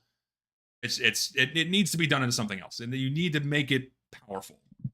More powerful than what it is now, because why would you ever use the Sandman when there's just so many other better options?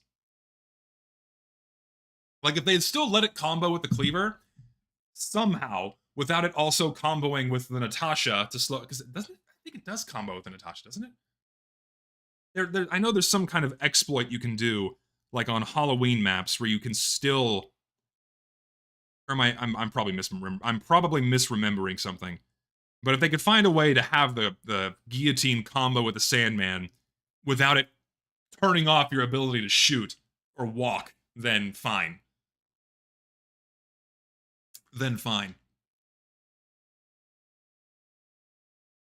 Yeah, the HP nerf on it is really bad. Like, it would absolutely see more use if Scout wouldn't just get one-tapped by a rocket at point blank, right? Because, like, the whole point of the Sandman is to slow people down, to make it easier for you to engage with them. But then when you have a lower health pool on already the lowest health pool in the game, that sucks. So. On the other hand, some items get nerfed for basically no reason.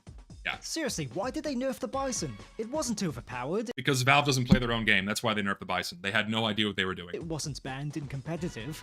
It couldn't have been them. Despite this, oh, here we go. There's your nice little straw man there. Oh, Valve nerfed the Righteous Bison. Therefore, it's not competitive players' fault. Therefore, none of the changes are competitive players' fault. Come across a They had no influence on any of this. video that gets a bit confused. Other items like the buffalo steak sandwich and the shortstop would receive changes that would neuter them as well.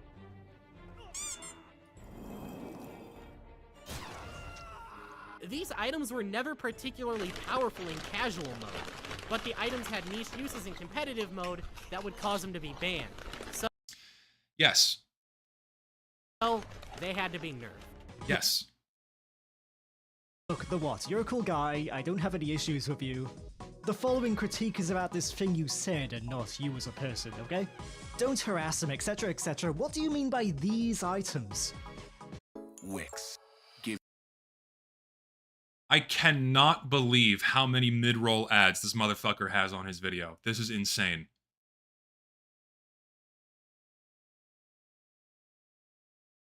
What is wrong with you for putting this? It's a 20-minute video. This is wild, a wild amount of ads. Yeah, I guess he had rent due because first of all, this video, the editing is fine, right? But the arguments are very poorly posed. It's just mediocre arguments. You know, just, oh my God. Thank God, a commercial for my local area, my grocery store. At least I'm not mad at this commercial.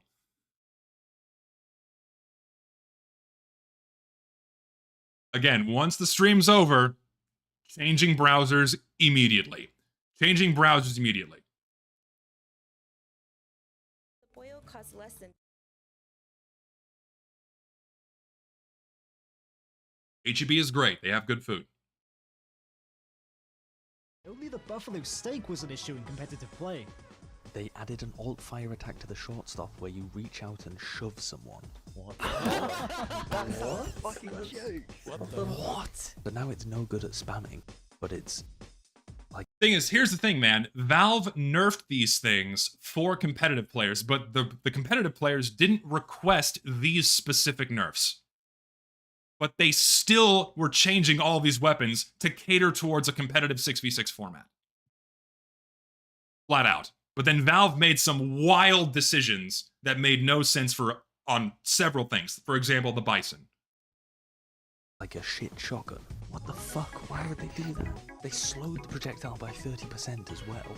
And the projectile damage has been reduced by 20.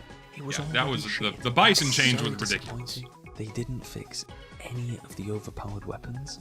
No one uses the shortstop. The Bison got changed. The Bison got changed for literally no reason. They changed it because they were like, I don't know. I guess they thought it was. Also, many of the nerfs that weren't directly in reference to comp, they were likely nerfed to work with the same balance philosophy. That's my point. That is my fucking point. They were nerfed to work into the same philosophy. Why is there 6v6 and not 9v9? Would that make more sense for TF2? Yes, it would. But Sir Pello, the reason is because 9 versus 9 would be too much load on a matchmaking system. And also, if you do 9v9 Highlander, you have the additional problem of, okay, you can only have one of each class per team, 9 versus 9. It would be a nightmare for a matchmaking system. More so for a matchmaking system in a player base of only 40,000 people, and that's being generous. When you have a game like fucking Counter-Strike with over 500,000 people playing, if not 1 million people playing, at any given time, and that game struggles to match teams of 5 versus 5, with no class limits, by the way. That's why they could never do 9 versus 9 inside of TF2. It would simply break the game. Matchmaking would not work if they did 9v9 Highlander. Even a 9v9, no class limits, would take way too long for any kind of matchmaking system. Impossible. Intuitive, I guess. And the shortstop is a really good weapon. Yeah. But like, it didn't get nerfed because people were using it in 6s. No one used it in 6s at all. It was Valve who decided. Yeah, so a handful of things got changed, but it was still feeding into that philosophy, right? Think about this, right? If you got a healing bonus, like of course in Valve's mind, right? You get the healing bonus from the shortstop, right? That makes Scout a lot more tanky in 6v6. Whereas in 9v9, or sorry, in like the normal game, it's less impactful because there's more attackers that can shut down a Scout in his movement. To make the but they didn't use it because its damage output is pitiful and the burst fire on the scattergun is infinitely better than the shortstop would ever be. Hence why they use stock and basically nothing else. Forced decision to nerf or change them. Nobody requested these changes.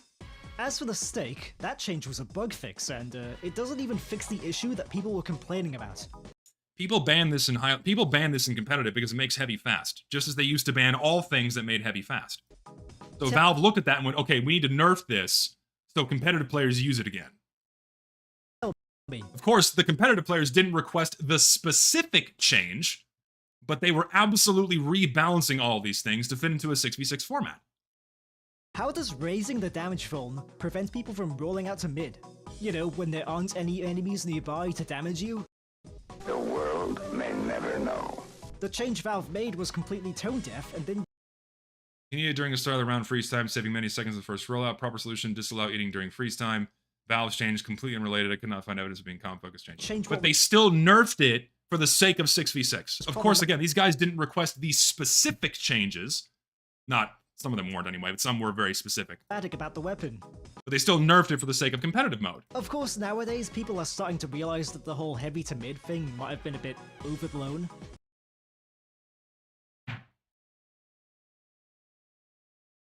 This motherfucker did no research on his video. There are threads after threads after threads of competitive players bitching about heavy being able to get the mid. For my video, I've scoured hundreds of threads about heavy and pyro being cancer in 6v6, and they hate pyro in heavy in 6v6 outside of very specific defensive scenarios. They despise heavy being able to get to mid. That's why they never play him, and they banned all of the items that make him move fast. It drives me nuts. As a result, the buffalo steak sandwich is allowed in RGL, and basically no one uses it. Regardless, it's a because no one plays heavy to begin with. Frustrating. They hate heavy. They do it out of matter of principle because he's annoying to fight in their homebrew format, so no one touches heavy. Except when they're defending last. Don't do their research when it comes to competitive focused balancing. Because you get situations like these where someone— You didn't do your research either! Like, heavy to mid is a massive problem in 6 versus 6. What are you talking about? is talking about he's just talking out of his ass now. Nerfs that had nothing to do with competitive play, but still blaming it on them anyway. It's the same reason why people think the Caber was nerfed because of competitive play and not— Yes, it was, because it could one-tap medics and they bitched about it, so they nerfed it. Because it was an overpowered weapon on a class that doesn't need close-range damage. Why is this happening? A class that doesn't need close-range damage, yet he has a grenade launcher and a sticky bomb launcher and the Caber that all have the exact same downside if he uses this thing at close range by deleting a good chunk of his health. Why do people keep making assumptions? Why aren't people doing the actual research to figure out why these things happened? God, I hate this what's the word I'm looking for? This patronizing finger wagging. It's just oh my God. Over and over again. And you know what? I'm complaining even more. I'd also like to address the bandwagon where people are suggesting buffs to balanced weapons just because they got nerfed one time. Yes. Don't get me wrong. So many weapons got nerfed into the floor that did not deserve them. If you're complaining about the Caber getting nerfed, there's at least some logic behind it. It's quite literally useless for most of the game. But the base— It's meant to be situational, and it got nerfed so much that no one uses it. The slower swing speed, the slower deploy time, the fucking lower damage output, no one uses it because it's terrible. It got nerfed too much. At most, they could have reduced the damage to 135 instead of 150, but that's all they should have done. They should have not gone that far. Jumper? I will concede that one-tapping medics is like, okay, fine, you can make an argument that it sucks, but then it's like, okay, so many other things in the game can also one-tap medics with infinitely less risk than the demo man had to take to pull that off. Sometimes see people talking about this thing as if it's the same level of garbage as the Bison, and Remember, you have to remember, this is coming from a Demo Knight player. This guy does not play any other class as much as he plays Demo Knight, so naturally, he's going to view the base jumper nerf as acceptable because he can still use it and get kills with it. I just don't agree at all. In some cases, it's better than the gunboats. Not all of the time, though. It's a bit situational. Okay, he got a kill. Maps have low Congrats. ceilings. And he could have gotten the same kill faster if he stayed on the ground and used the shotgun. Fair enough. Some maps spawn you on low ground, and it's very hard to get above your enemies. That's also fair enough. If your team doesn't have a medic, you're basically forced to use the black box with it. That's fair enough. But assuming you have game sense, and you recognize that a parachute is better when you're above your enemies, shocker, it turns out to be quite good. Even if you miss a bunch of shots like a moron. No, it's not good if you miss a whole bunch of shots like a moron, because when you miss your shots, you do no damage, and you did self-damage to yourself, and now you're a sitting duck to anything that's hit scan, and also people that know how to hit air shots. Like, I swear he plays a different game. He's not playing Team Fortress 2. And if this thing was so good, if this thing was so fucking amazing, why does no one use it?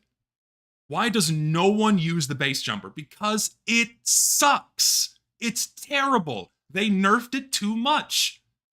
No one uses this thing because every other option is infinitely better. And just because you can still use it and get kills with it doesn't mean that it's magically fine. And it's like, okay, you put the backscatter in the hands of Banny, who can fucking wipe a pub using the fucking backscatter. Does that mean the weapon is overpowered? No! It was fine in the hands of like 99% of people.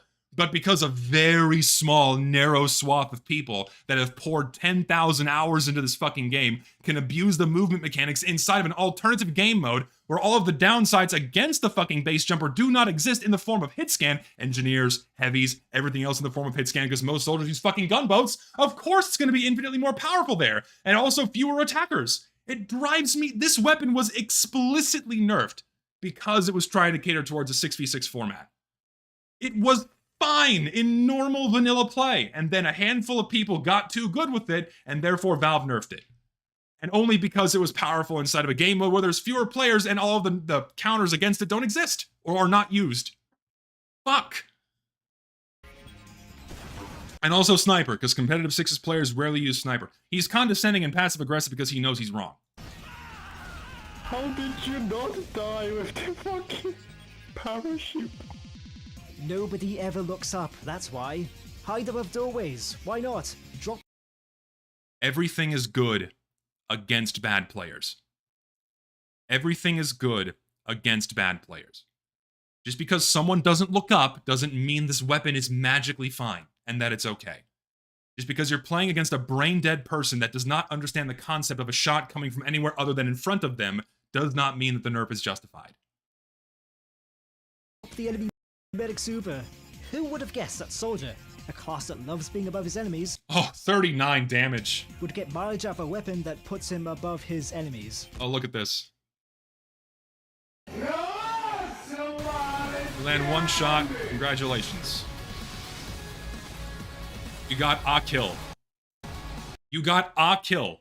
When you could have stayed on the ground, humping the cart, spamming rockets around that corner, would have done more damage, no damage to yourself. Like, oh my god. And not only that, you're playing casual mode, where every game you play is constantly a steamroll. This isn't a weapon issue. It's not the weapon being powerful. It's that teams are miserably unbalanced consistently in casual mode. So of course, when you're on the winning team in a steamroll, naturally the bad weapons can be used. And you can get kills with them.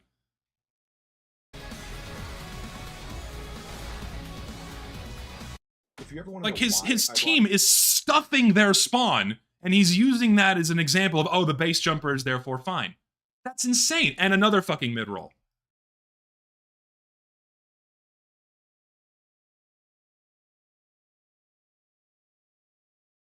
I don't want to give YouTube money just to not have ads. This is ridiculous. I'm gonna find an ad block after the stream's fucking over. How many mid-rolls is that? 6? 5? 6 at this point? For a 20-minute video? Holy shit, dude. 6 mid-roll ads. 6 or 7. It's too many. It's too many. It's ridiculous.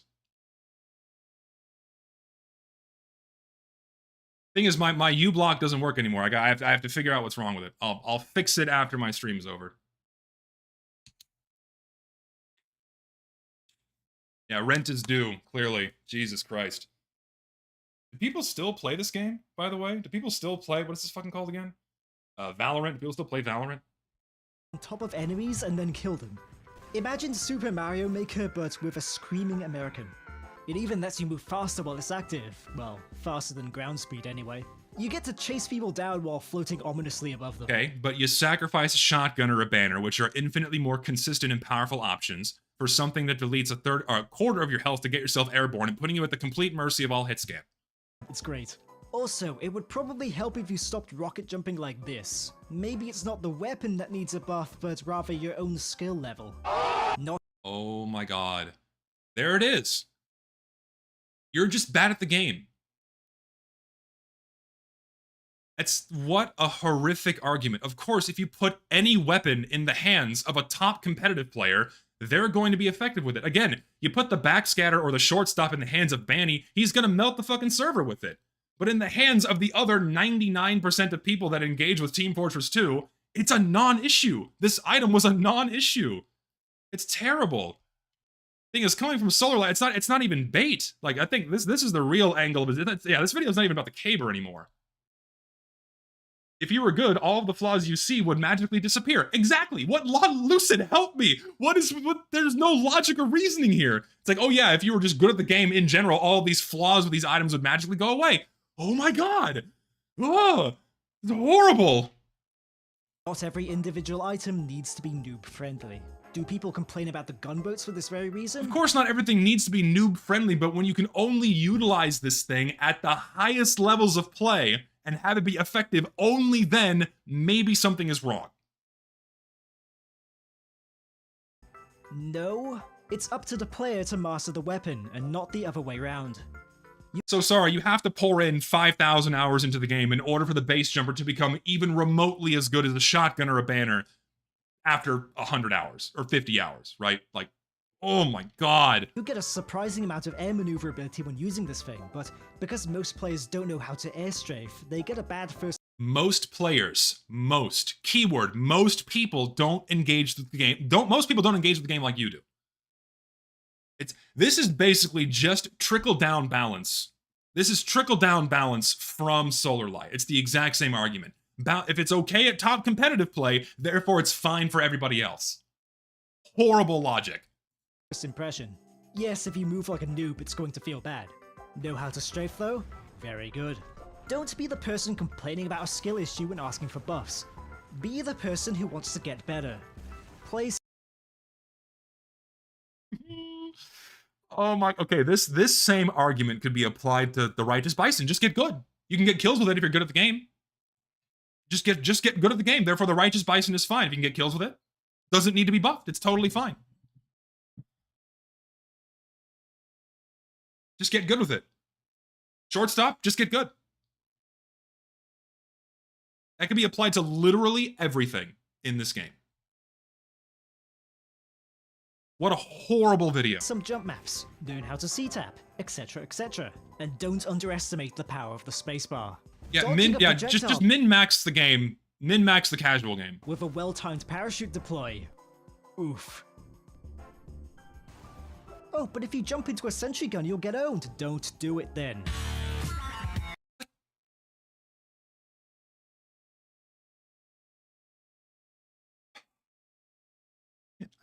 I fucking can't. Ugh. If you did that with the gunboats or any other secondary, you would also get owned anyway. Why is this an issue with the base jumper specifically? It's not. No one is saying it's an issue with the base jumper specifically. No one is saying this. Who is saying this, right? Fuck. The problem is that you're a sitting duck, and if you maneuver into the area of the sentry, which happened quite a bit, you would get fucking knocked back and send you flying halfway across the map. Right? Whereas with the gunboats, you don't suddenly half your speed in the air. You can fly past the sentry, sometimes behind it or on top of it, and fucking kill it. Oh my god. Yes, like he does the brain. It's oh my god. He's using this hyper idealized scenario where he brain dead jumps into the sentry gun using the gunboats. When he is a high skilled player, can easily land on top of it, circle around it, kill it, or get the engineer behind him. There's so many ways you could approach that same scenario without the sentry gun being able to fire on him once because he had the increased air maneuverability and speed of the gunboats. But no, I'm just going to do a brain dead hyper-idealized situation where I'm going to jump into it and die and go, oh look, you died to the same thing with the base jumper too, therefore it's fine. Not the weapon's fault that you play like an idiot. Hole in one! If anything, the parachute is one of the best anti-sentry weapons there is because you can snipe it from a distance, especially with the airstrike. Let me know if you— Yeah, great. So, no one else around. Fine. That's like one. That's like the only. This is the only time people use the airstrike now, is for that exact situation. Only on Badwater first to kill sentries on that upper ledge. Otherwise, this weapon sees almost no use. Ever. Because of how fucking terrible it is. If you'd like to see a full video on this weapon, because I really enjoy it. Help me! And now you're dead. When you could have, 1, not sacrificed a rocket to put yourself airborne, 2, not taken away a quarter of your health to get yourself airborne to kill the medic, and would have had 2 rockets left over and probably a shotgun to deal with the scout. But because I killed the medic standing still. Meanwhile, the gloves are running urgently is basically used by everyone, at least whenever you're not using the Fists of Steel. It's blatantly better than the stock fists in just about every way. But because it got— Sure, but the health drain mechanic is fucking AIDS, and everyone hates it. It sucks. The old GRU was fine, and did not need to be changed. And then after that change, they still banned it in fucking competitive mode. One time or in competitive formats. For years, it was still banned. Note that I said it was changed and not nerfed. It lost the damage penalty and you don't take mini-crits when it's active anymore. Isn't that enough? It's better— How is it a buff when you deplete yourself to 100 health? Oh. in combat now, which is pretty funny. Rip and tear until it is done. You could have done the exact same thing with the normal group.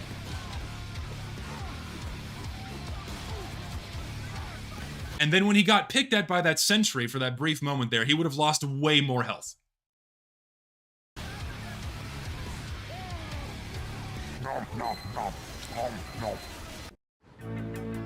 I'm done watching this video. I'm not gonna bother with another mid-roll in the last 60 seconds of your fucking video. Absolutely miserable. Holy shit. Wow. That was a really bad video. Horribly, not even argued points. Not even argued points. Basically just saying, oh, just get really good and therefore all these nerfs are fine. That's the point of the video to take home here. Just get really good at the game and all of the problems with these items will magically disappear. That's the lesson to be learned here. Just be Solar Light and play only Demo Night, and that's it. What a miserable video. It's one of those things where it's a video you put on the background, right?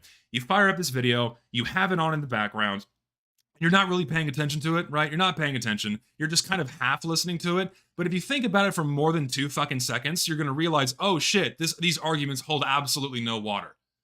And then like he does the finger wagging of like, oh bro, show up proof, show proof, show proof. Let me see here.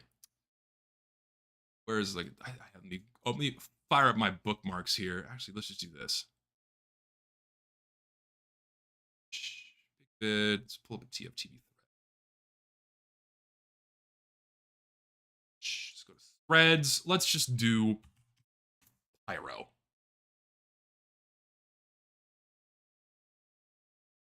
Nerf Pyro. And then this entire thread of people bitching and moaning about Pyro and how much it sucks. People saying, remove Pyro. These are competitive players hating on Pyro. Now let's search for Heavy. Let's find Heavy. Come on, Chrome. Work with me here.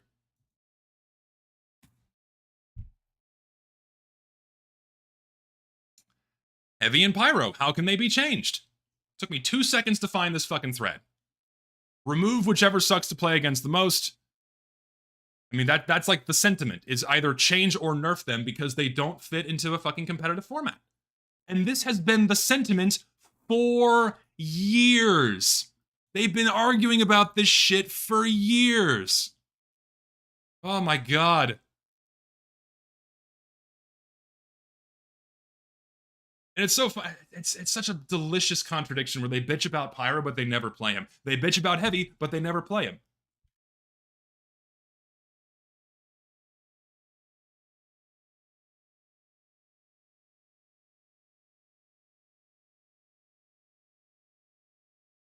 Exactly. It could have just been a normal Cabra video about using the Cabra on Demo Night, but then he goes on this a 10-minute long schizo rant about shit getting nerfed into the floor, saying, oh no, it wasn't competitive players' fault, when it was Valve explicitly rebalancing the game for a competitive 6v6 format that was initially built by the community so they could push TF2 as their third big esport. And oh, guess what? It backfired. Who'd have thought? They got what they wanted and they still cried. They got the nerfs they wanted. Not the exact nerfs they wanted, but they still cried and banned all the shit and don't touch the shit they don't use. Simple as.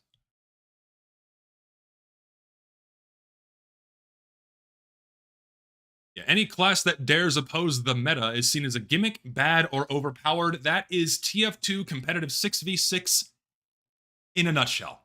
If it deviates from the meta, if someone gets good at anything else that deviates from the meta, it gets banned or they don't use it. Finish the video, it's actually AIDS. Ugh. I'll mute the ads as they play. Fine, I'll finish the last 60 seconds and then he'll throw in another ad at the end of it. I'm watching this because this video came across my desk and people were telling me it was really bad and I wanted to watch it. And it's just about as bad as I expected. Oh my god.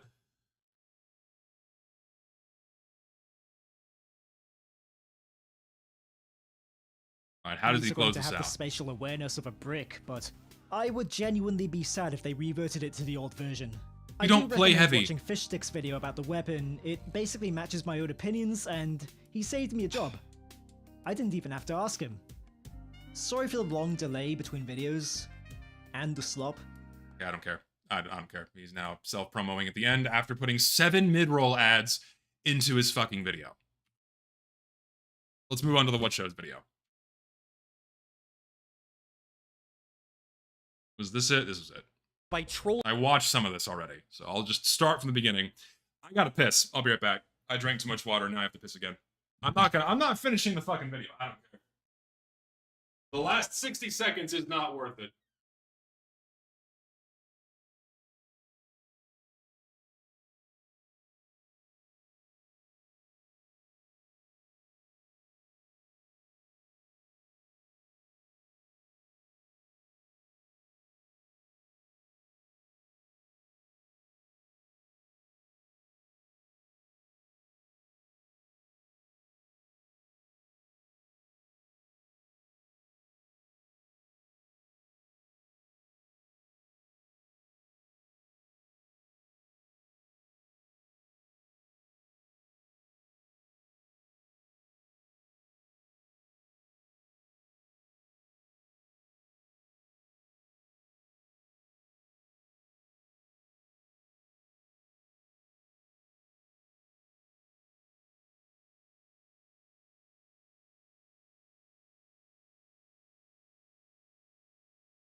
Also, curious.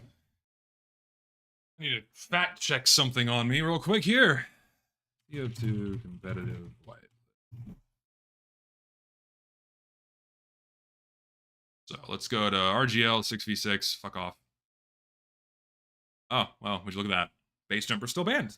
I wonder why that is. I wonder why that is. Even after they fucking nerfed this thing into the floor, people still consider it too powerful in 6 versus 6. Gee, it's almost as if though they're playing a different game.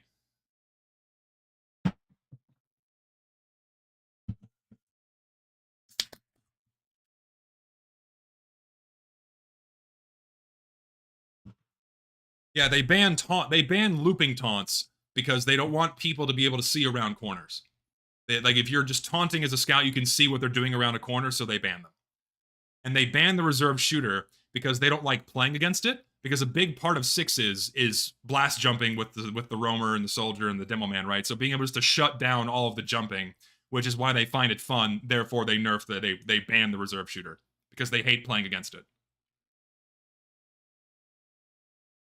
Somebody to buy a bottle of Jack Daniels to forget that mess. I'm gonna get something better than Jack because I fucking hate Jack. But yeah, they still ban quite a bit. I mean, all that's not allowed. Cow mango's not allowed. No disciplinary action. No Natasha. They still ban a bunch of shit, depending naturally on the league. Right? Go to ETF2L. It's gonna be different.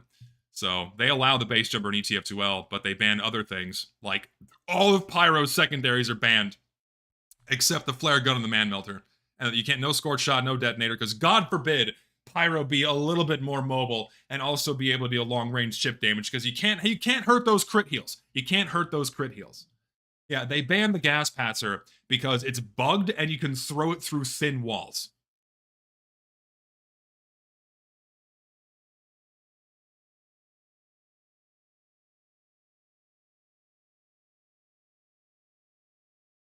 Yeah. So never take any competitive player's opinions on game balance seriously, because they play a different game. They're not playing Team Fortress 2. They're playing a homebrew version of this idealized thing that is not vanilla TF2. Anyways, we can move on to another video now.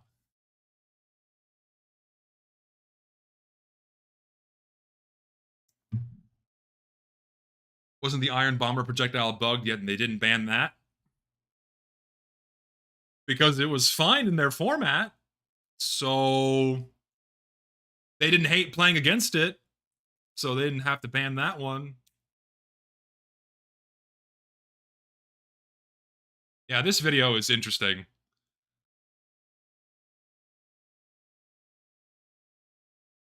Was it worth bearing the 8 ads? No. God, he probably got a full US dollar of ad revenue out of me watching that video. He put so many ads on it. Why do you put so many ads on one video? If the video was like an hour long, fine, but 20 minutes? 7 mid-rolls? And you got sponsored? What is wrong with you? Oh my god. Again, it's those things that people just leave on in the background and don't really pay attention. So this video is called TF2 is over, just kidding, lol, from the What Show. So, as I'm writing this, it's been about 5 months since the great bot exodus.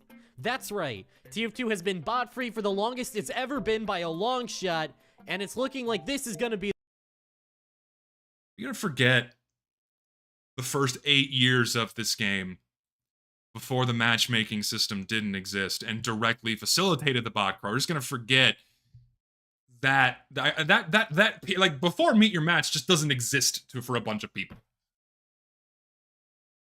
Be the new status quo. Hell yeah. So now that the elephant in the room has been dealt with, a power vacuum has opened up for things to complain about regarding TF2. Not to say that complaining can't be justified, and I mean, hey, I'm a YouTuber. Yeah, so no, complaining is bad only if it's about the right things. Complaining is bad about the bots, but you can't talk about any other problem. Can't do that. No, it's bad. What is my job if not a professional complainer? After Fix TF2 ended and the bots got the boot, I thought I was out of the game and content to start my life as a peaceful monk in the mountains. But the world of TF2 politics has gotten so mind-numbingly stupid, Why do people assign a political dichotomy to everything in this fucking world, man? We're just talking about issues the game has. Don't need to bring politics into this. You don't even need to view it as like an us versus them thing. Myself. If I go too long without giving my cruddy takes on a 16-year-old game, I start to get the jitters. So, I'm ready to dive back into this pile of muck and scum of a community that I love so much. Is TF2 dead? Is it truly Jover? Let's find out and catch up on what the community has been up to. When Google Fiber... I'm not watching videos anymore. I'm done. That's enough for videos, because he put fucking mid-roll ads on that video. I'm not sitting through the mid-roll ads. I'm not doing that anymore. I'm not gonna do it. I also don't want to spend the 20 minutes to install a different browser and then put ad blocks on it just to watch that video that I already know that I'm going to hate. I already know what he's gonna say, and it's all, ugh. I'm not gonna do it. I'm not putting myself through that fucking misery. That's it. All right, that's enough. That's enough for me. Just use uBlock Lite. Hold on, let me see if I can just install that real quick.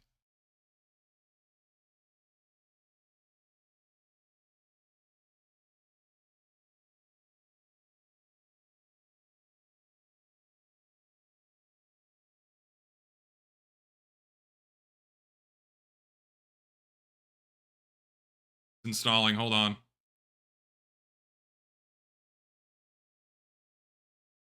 Hang on, I'm installing it. Okay. Did it work? That's the real question.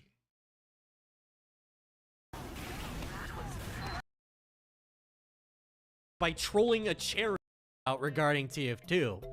Not to say that complaining can't be justified, and I mean, hey, Twitter, Jover. Let's find out and catch up on what the community has been up to.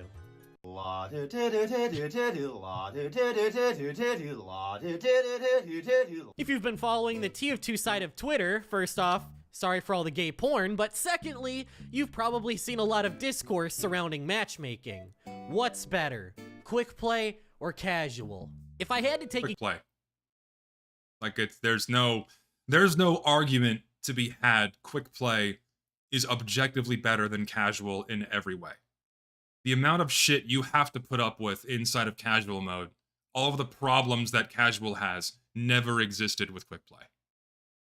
You will see this with my video.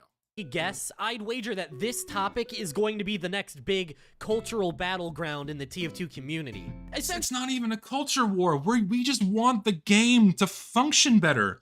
We just want the game to perform better. It's not an issue of like culture. It's just we want to play TF2. Actually, what's happening is that there's a rising number of people who are vocally unsatisfied with the casual matchmaking system that was introduced in the Meet Your Match update back in 2016. Before that update, TF2 used a system called quickplay that placed you into a server from the in-game browser. Quickplay could place you both in Valve servers and community servers alike, depending on your preferences. Now, it's no secret that Meet Your Match on launch was an absolute disaster, and casual at launch was irrefutably worse than quickplay.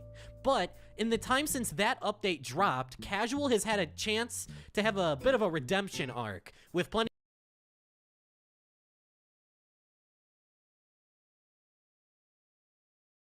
It's so tempting to just rip into everything wrong with casual mode right now, but I can't do it on the fly because the way I've written it for my video is I will not even be able to come close to how I've written it and recorded it and edited it for my video. So I'm just gonna let this play out until he reaches the next point. Plenty of patches over time aimed at fixing the system.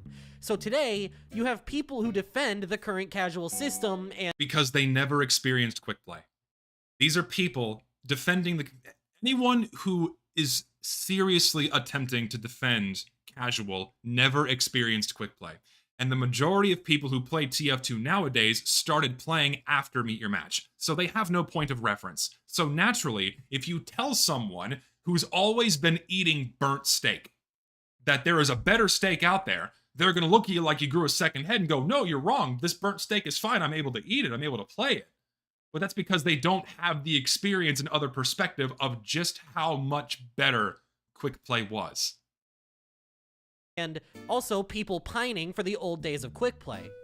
So what do I think? Surely, as a hardened TF2 veteran, I can offer some input on the heated When did you debate start playing? about to overtake the...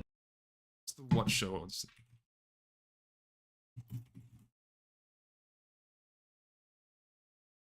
this him? It is him. We'll do this the faster way. Let's just go to like... Needs theme rep. When was this account created? That's what I want to know. 2011. What's your Merc badge?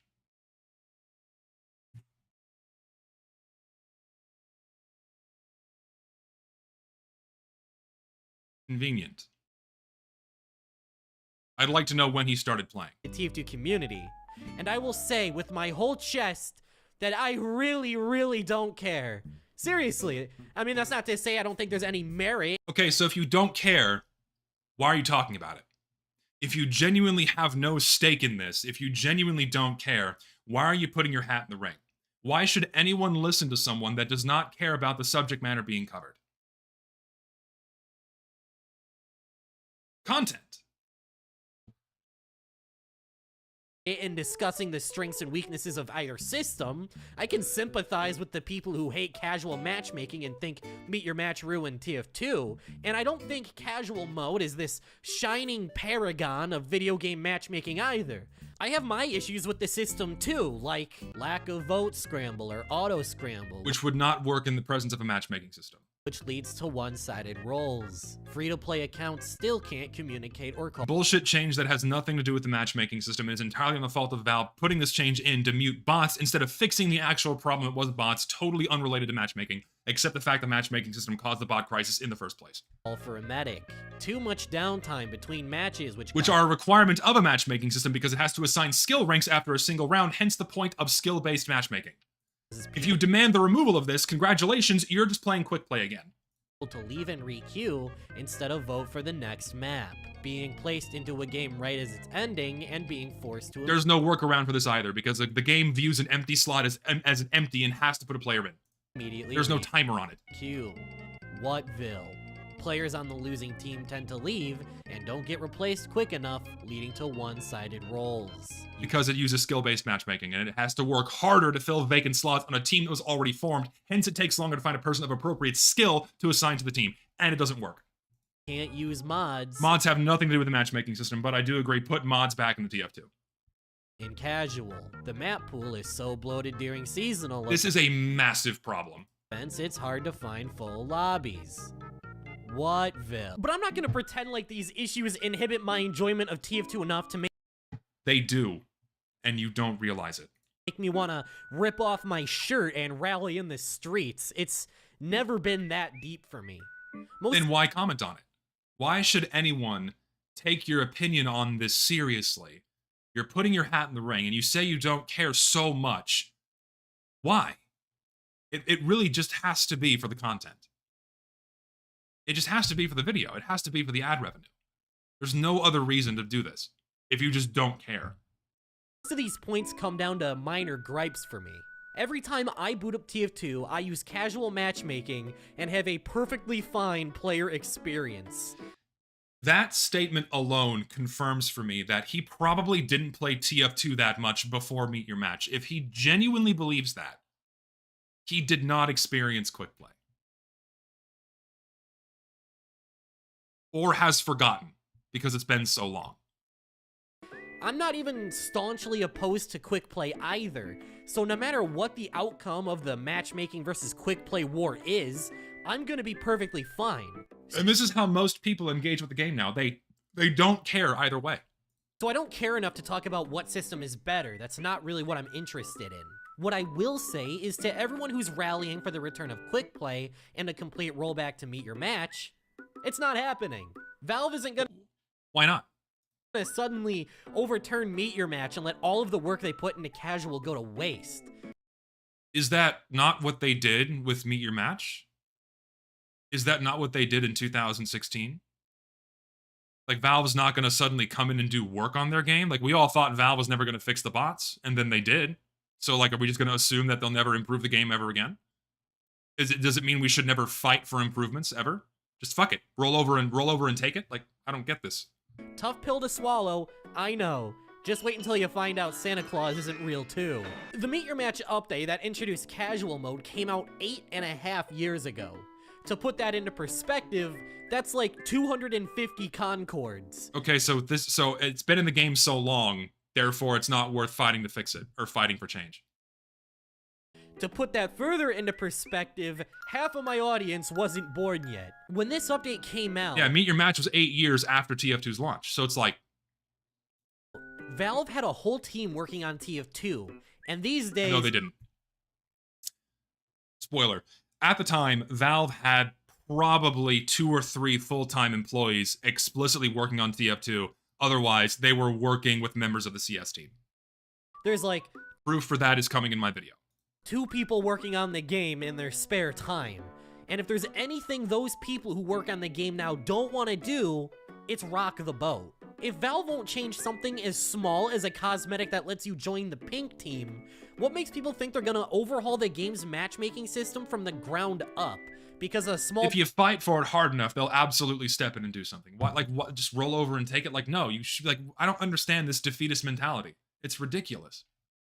Portion of the game's overall player base demanded it. Not to mention with a skeleton crew of a dev team after over 8 years of the current system. TF2 has basically had a skeleton crew since 2011, roughly. Now, Meet Your Match... Like, not that many people worked on Team Fortress 2 after it released. It's always been like 10 or less, roughly. And it changes all the time. It's never been that many people. Undeniable disaster and a step down on release. I feel like that much is undeniable. But in the years since that update dropped, there's been enough improvements to casual mode where a good portion of this game's fan base prefer it over quick play at its... They weren't here. They were not here. I ran polls on my channel where 70% of people playing TF2 nowadays started playing after Jungle Inferno. The people you're hearing weren't here for quick play. Naturally, you're going to have this perspective when all of these people never experienced it in the first place. Peak. Not to mention a whole new generation of players.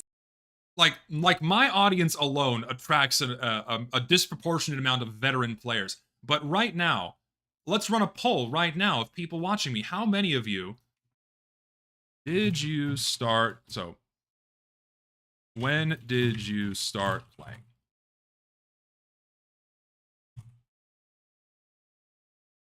Before Meet Your Match? Or after Meet Your Match? I will be shocked if the majority is before Meet Your Match.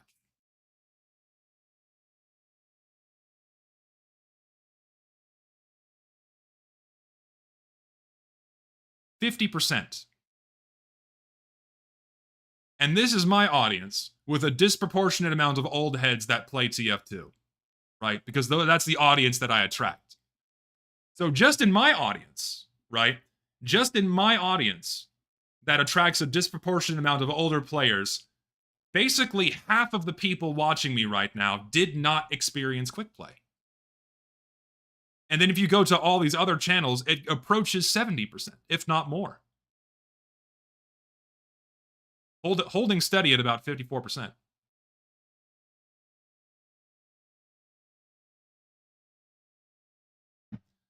Surprised that many people play after Meet Your Match because the game is free. It's always going to be attracting new people simply because the game is free to play.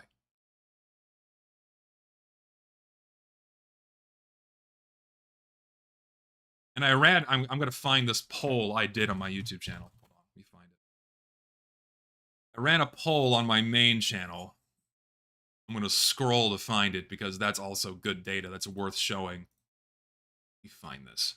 It's fairly old, so it might take me a minute to find it. So bear with me. Scroll, scroll, scroll, scroll, scroll.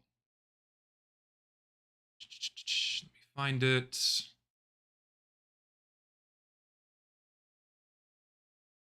And mind you, this was a couple years ago already that I did this poll. Here we go. Oh, fuck. Did it reset? Here we go.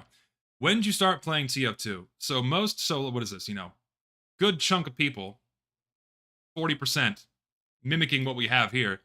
It's actually It's actually very fascinating how closely these two data points are reflecting. It's about 45% in my chat and about 45% a year ago. And and this is still, again, my audience, right? That attracts a disproportionate amount of older players. Like, if this poll was ran on the What Show's channel, I guarantee it'd be pushing 70% of people who started playing after Meet Your Match.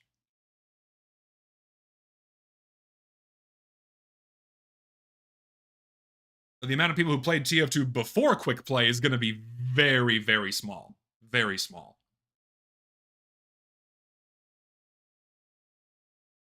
Thing is, if I do like, casual versus quick play right now, naturally, because it's my audience, more people are going to vote for quick play. So I've poisoned the well, right? So, like, I'll say which one.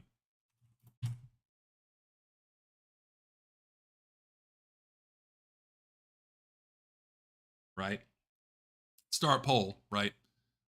Which one? Vote.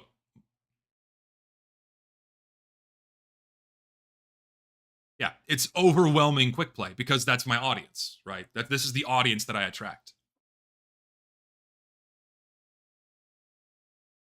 It would be very curious to see how these polls would turn out on other people's channels. Valve will never do work to TF2 when they do gambling law loopholes. Thing is, the gambling has nothing to do with the game's functionality. I mean, everyone thought Valve wasn't going to do anything about the bots, and then they did, for reasons I'll get to in my video when it's done.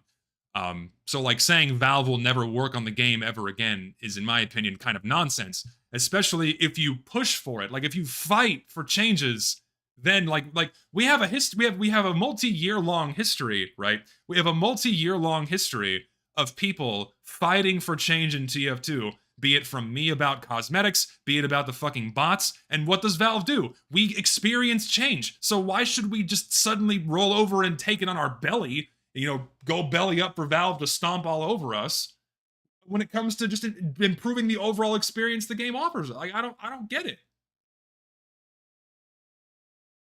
I don't get it. I don't understand this defeatist mentality. My Meet Your Match video is about 3 hours long. Who only have experience with the new system have come to appreciate it, flaws and all.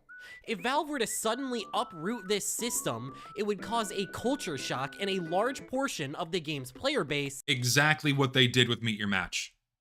Except if they did it again, it would provide an overall higher quality, better experience, and the players would stick around. Yeah, it's conformativism. Conformatism. Thank you, Sir Pello. Yes. Would be up in arms towards Valve, I leaving a strongly doubt this.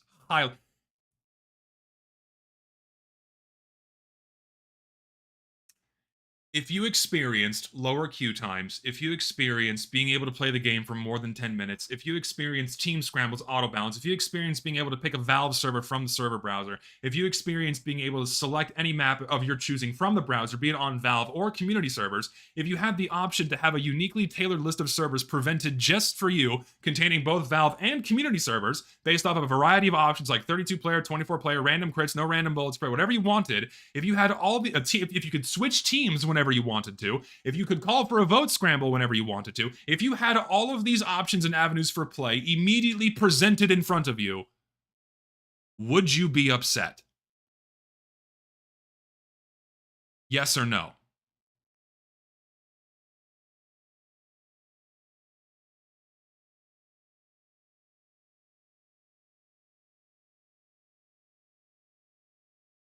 Sounds great, doesn't it? That sounds really nice, doesn't it? It sounds pretty fucking good to me.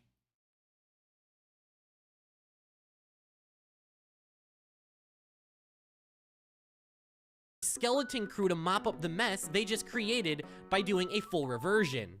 So Valve as a company has It would take no work to immediately remove Meet Your Match because they just buried the old quick play system inside the game code. It would take an afternoon's worth of work to revert it.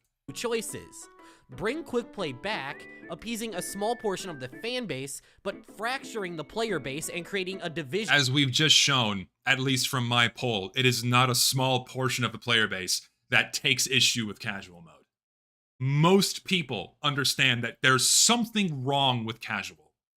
In the process, or stick with the status quo that has been proven to maintain a steady player base for 8.5 years.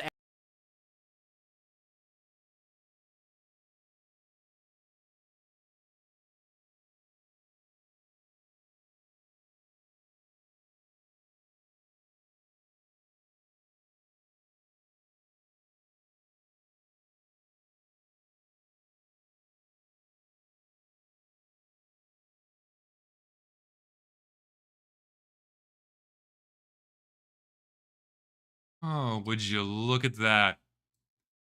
Oh, would you look at that slow and steady decline? After 2006, look at it go, man. It just keeps going down and down and down. And then, when Valve stopped giving a shit and stopped banning all of the fucking idle bots in this game, made a video about that, by the way. Oh, lo and behold, idle bots started flooding back into this game. Of course, there was a bit of an uptick from COVID. But this game has, I would say, consistently experienced out about 40,000 active players since 2017, 2018. Like, guys, I don't know about y'all, but hold on, let me refresh this. I'm really thinking that that's not real. I'm very, very interesting. Yeah, I really consider this as growth for the game. My God. After its launch. It's a no-brainer choice. Half of my audience would be mature enough to figure that one out. And then he patronizes his audience. Like, you're immature if you want, you're immature if you fight for the better system and just don't conform to the status quo. Yeah, exactly. He says he doesn't care, and then he's condescending to the quick play crowd, then alienates them by saying, you're a minority, keep things the same. This is a horrible video. It's for this reason This is worse than Solar Light, because that's just about game balance, right? That's just about game balance. This is about the game as a whole with this video. I think comparisons between fixed TF2 and the quick play coup d'etat fall flat. Bots were an absolute negative for TF2. I mean, when they were kicked out of the game, absolutely no one. And casual is as well. It's just that so many people playing the game now do not have that perspective because they didn't experience quick play. Was saying to themselves, and also insane straw manning. You can't compare these things. Man, those bot guys were so great. I'm so sad they're gone. Good straw man, by the way. But subbing out casual for quick play this late into the game's life cycle isn't an absolute negative or positive. There's give and take. Some people would see it's an overwhelming amount of give and a very minimal amount of take. It as a step forward, others would see it as a massive leap backwards. Once they started playing the game, if Valve right now reverted things back to quick play, it would be an immediately better experience. There would be growing pains, but most people would go, wow, this is so much better than what we deal with now. If you're still holding out hope that yeah, and I wouldn't even concede that there's any take. Nothing would be taken away from you. A whole bunch of problems would simply disappear if we went back to quick play. Valve will bring back quick play, I just feel like you're being an unrealistic idealist. Not to mention, weren't there a whole bunch of people saying this about the bots too? Like, oh, fuck it, Valve's never going to touch this game again, just accept that it's going to be destroyed by bots. Like, weren't these those same arguments were being said about bots? Do you think my video will start a movement to revert to quick play? I hope so. The goal of my video is to open everyone's eyes as to how fucking awful Valve is when it comes to handling their games, specifically Team Fortress 2, and the very deliberate and almost insidious series of steps they took that led us to where we are now with this broken form of the game that we still play. And to hopefully convince as many people as I can that you can fight for a better version of this game for an overall better experience. I hope to God my video brings about change, and if it doesn't, whatever. I can say I tried. Mention how the discourse has slowly been melting into toxic sludge over time. And that wasn't and the same could be said about bots. Here's the bot quick thing. Play culture war has claimed its first victim. In a Reddit thread asking about a bug in casual mode, a Valve employee named Jill responded. To those who don't know, Jill was an active TF2 developer and the middleman between Valve and the community back when Meet Your Match was in it wasn't just a middleman. This person was working on Meet Your Match. He was coordinating the stress tests. He was actively speaking with the changes they were implementing. It was not just some middleman. This was someone working on the game. Development. So a lot of people perceive Meet Your Match as Jill's baby and attribute the absolute glumber, I mean, it kind of is, or fuck it was, to him. Jill hired in 2014, John Schoenig is his name. John is his name. Public information, not doxing the guy. It's a Google search away.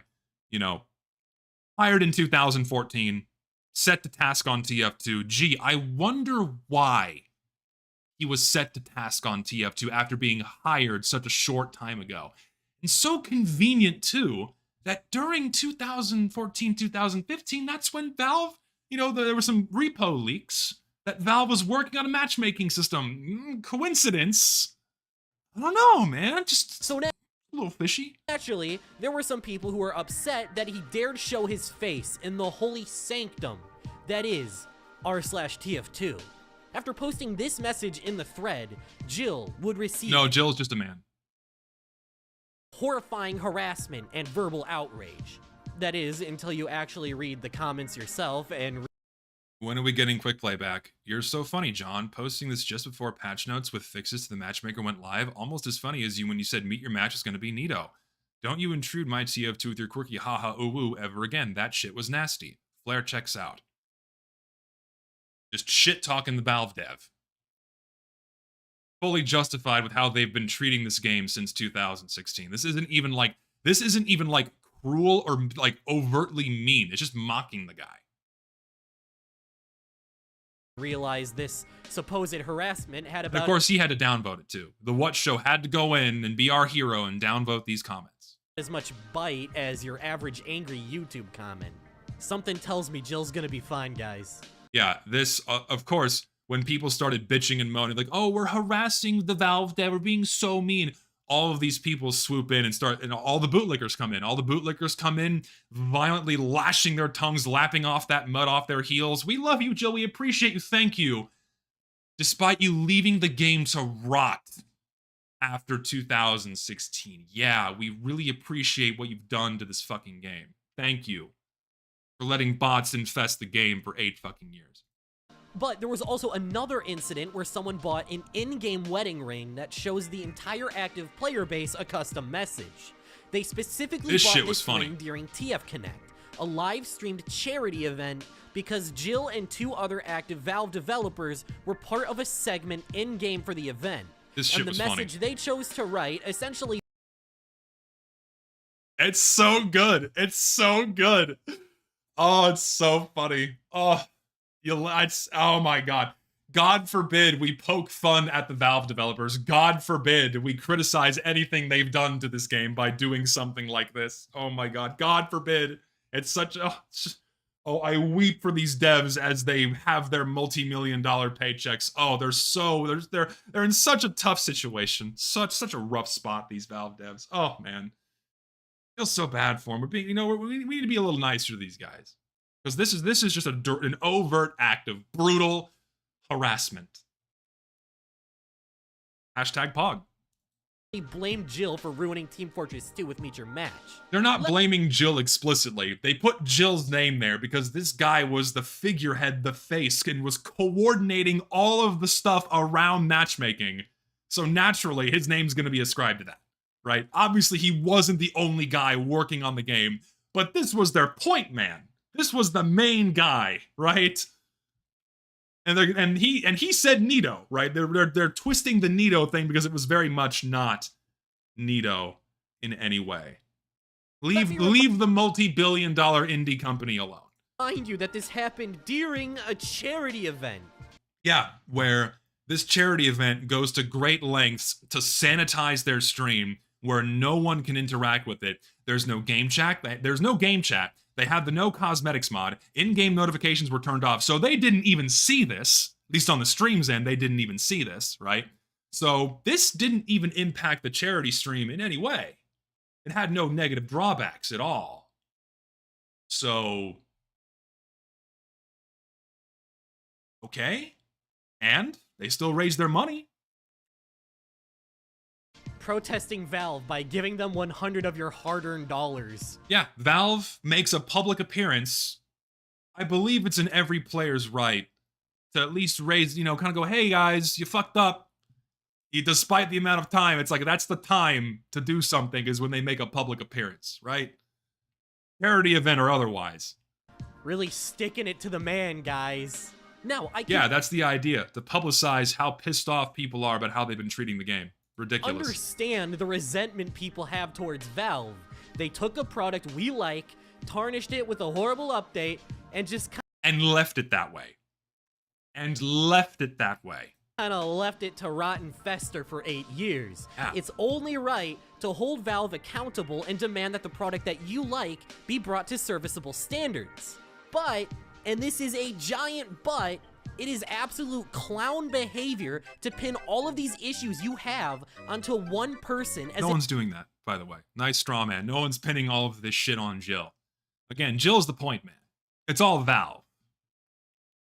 And then immediately patronizing the people who do this shit.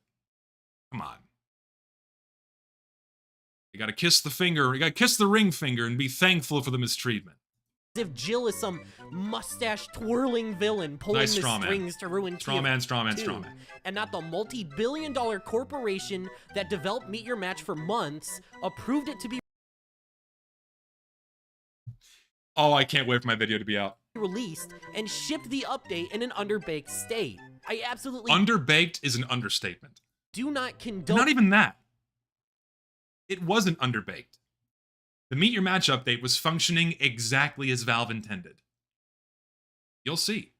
soloing out developers like this to be lightning rods for your outrage. It is petty and it is childish. I've seen a lot of people claim that I fail to see how poking fun at the developer is considered childish. What, you're mad at this company, right? Like, what, you're mad? It's like, why aren't you mad at this Valve employee and not Valve? It's the exact same thing. Do you ever ask why people believe the thing that should be obvious that is wrong? I don't know. I think, again, it's because this is the what. The what said it himself. People don't care. He doesn't care. He doesn't care enough to do any, like, meaningful investigation or research into it like I have, right? He doesn't care to pose any real arguments. He's only fence-sitting for content. That's what he's doing right now. Thing. That's why most people just kind of, like, half listen to these things and go, oh yeah, I agree. They're not actually paying attention. They're not holding any of these things up to scrutiny at all. This is just food for the cattle. Harmless joke, and yeah, I don't think Jill needs to be hospitalized from getting brutally pwned so hard. I wouldn't go so far as to say that there's a Jill's happy. Full-on harassment he's got his money. Campaign against Jill. However, if people keep soloing out Jill like this and continue escalating the situation against them, no one's doing this. Like, why are we going down this slippery slope? Like, now there's going to be, like, an assassination attempt on this guy. Like, that's not what's going to happen. Like straw manning and slippery sloping. Come on. Like, that. This is as far as it can go. Valve is untouchable. Very well. Short of someone showing up at their offices, which someone did during the bot stuff. So, should we condemn that? Because, oh, whoa, don't show up at Valve's offices. You shouldn't do that, by the way, in my opinion. Maybe you should. Probably a good idea. Just be cordial about it. So. To an actual harassment campaign. It's not even a harassment campaign. What do you mean harassment campaign? They gave him $100. We, the player base, gave them $100 to bitch. How is this harassment?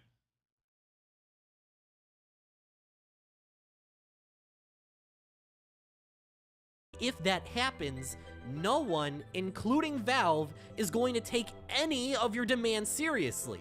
I think this is all very... And the raw hell everyone was giving them during the bots. People shit-talking Valve left and right. Just being all manner of harsh in the most literal sense of the word. They still did something. So, should we not do the same? That would bring about a better change for the game? Everything is harassment these days. This is going to fuel a harassment campaign, clearly. Emblematic of the core issue with a lot of quick play discourse. And it's that a large amount of the people who are rallying for the return of quick play seem to just engage in behavior that makes themselves hard to take seriously to the point. What do you mean? This is a one-off thing with the ring. Like, you don't have this horde of people that are, like, honing in and, like, going on harassment campaigns. What is this fucking straw man? What the fuck, dude? No one's doing this. Where it's pushing away people who would otherwise be receptive to their messaging. Take a look at the general community sentiment surrounding the TF Connect.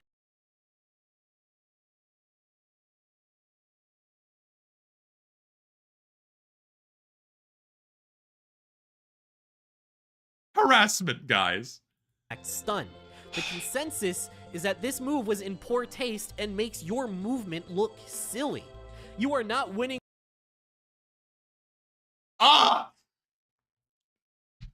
over hearts and minds by trolling a charity event.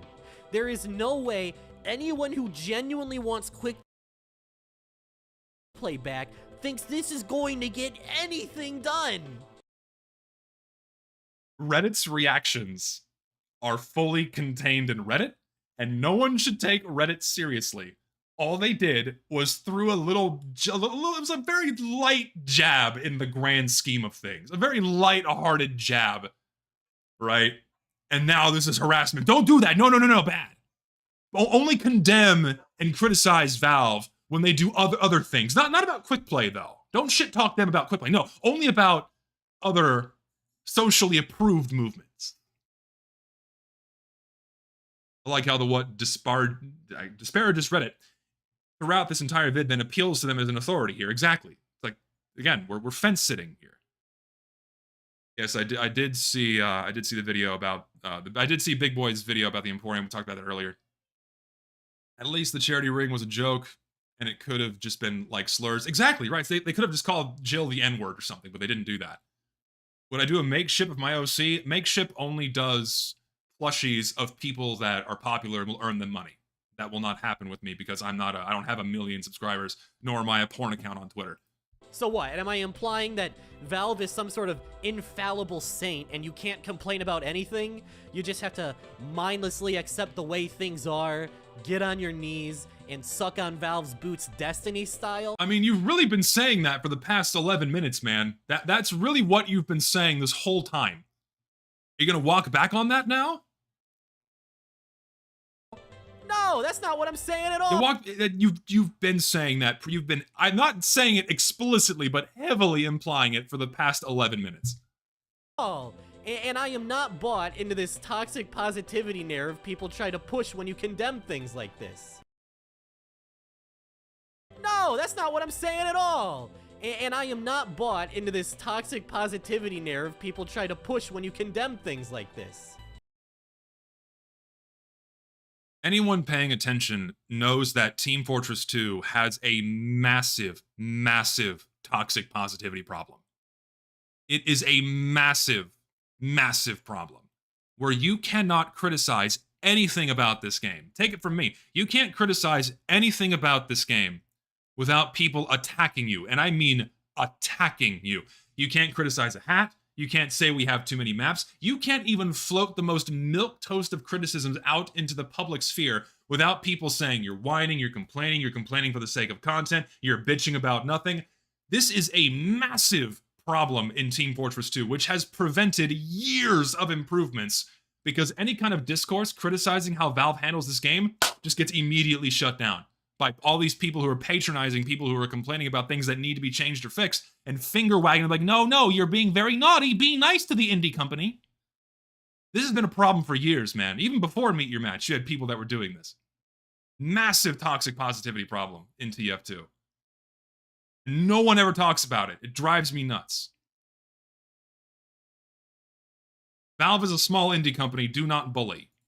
What I am saying is if you want to be taken seriously, you need to be realistic and a bit more pragmatic. The way I see it, there's two paths to head down for It's a joke. Team Quickplay. The idealist route, where you advocate for quick People play. did the same shit with the bot crisis. There were probably multiple rings. Of course, I don't remember exactly what they said, but there were other rings that were put out for the bot crisis shitting on Valve for ruining the game. So it's okay when it happens for that, but not with improving the game by removing matchmaking. So when is it okay and when is it not? As it was 8 years ago, settle for nothing less, and yes, nothing happens. Settle for nothing less than full reversion of what Valve did with Meet Your Match. Flat out. Or the more, there is no middle ground. Or pragmatic. There is no functional middle ground. And I explained why in my video. Where you make concessions, work on improving the current system. No, I will not concede. I will not concede. I'm not gonna roll over and expose my belly and go, here, I'll only take a crumb. No, fuck you. Fix it. Put it back. Fucking stupid. And get most of the things you want. Improve casual to be more like quick play. Why not just make it quick play? Like why not just go all the way and make it better by just putting it back? Instead, why almost everything, if not everything? If you put back all of this shit, just put back quick play anyways. Instead of asking for a full reversion to quick play, what I think would be best for you to do is ask for the features to be brought into casual using quick play as a template. Ask for things like auto scramble, longer round timers, ad hoc connections, all. You're just saying put back quick play. That's what you're saying right now. You're saying just put back quick play. You're not even posing a middle ground solution. This is just quick play back. Talk, all of those things. Okay, on second thought, maybe not ad hoc connections because getting stream sniped by 12-year-olds for the rest of my life sounds like a living hell, but the other stuff can come. God, yes, let's withhold an objectively positive thing to cater towards less than a fraction of a percent of our player base just so they can have a nice stream. Yes, fuck your self-important ass thinking that a game needs to be molded around your experience for streaming. And he doesn't even stream the game. If he actually streamed Team Fortress 2, you would know that a lack of ad hoc connections does not prevent stream sniping. I have been streaming casual mode for years, and I still get stream sniped. Not that many fucking people play TF2. It's not that hard for people to find your goddamn game. Ad hoc connections, it makes no difference. Oh my, he really has no idea what he's talking about. He really has no idea what he's talking about. Absolutely mind-blowing. I'm back. A lack of ad hoc connections does not prevent stream sniping at all. It barely delays it, if even that. I could start playing TF2 right now, and multiple people watching me right now would be able to very quickly find my game. Not that you're stream sniping, you're just playing with me, but it's so easy to still get put in the same server. Asking for the... Oh my god, it just... Are you that self-important? Are you that self-centered that, like, a positive change should be withheld to make sure that your streaming experience is not harmed? I hope to God that was a joke. Features you if not, fuck you. Liked from quickplay to be added to casual is a net positive for everyone, and it isn't going to be anywhere nearly as You basically just said bring back quickplay by bringing back all of these things. And then you're hand-waving it away again. Oh no, this is what we have to do. Like, don't do a full reversion. It'll rock the boat too much, even though what you just proposed is basically a reversion back to quickplay. Divisive as throwing out the baby with the bathwater. If you take baby steps towards your goal, you might not get 100% of what you want, but you could get... Weren't there, like, so many concessions that people were proposing for the bots, right? Correct me if I'm wrong, but I'm remembering this as well. There were so many, like, concessions, like, things like half measures Valve could take, right? I might be misremembering. Don't concede. Always push for the best. Like, don't do that. Otherwise, you'll get nowhere in life. Pretty damn close. And Valve has made it clear they've actually been listening to some of the things the community has been asking for. So do we not do it? Or do we ask for changes? Or do we just roll over and say, lol, it's not going to happen? You just said they listen. So should we not fight for it then? And making quality of life updates to the game.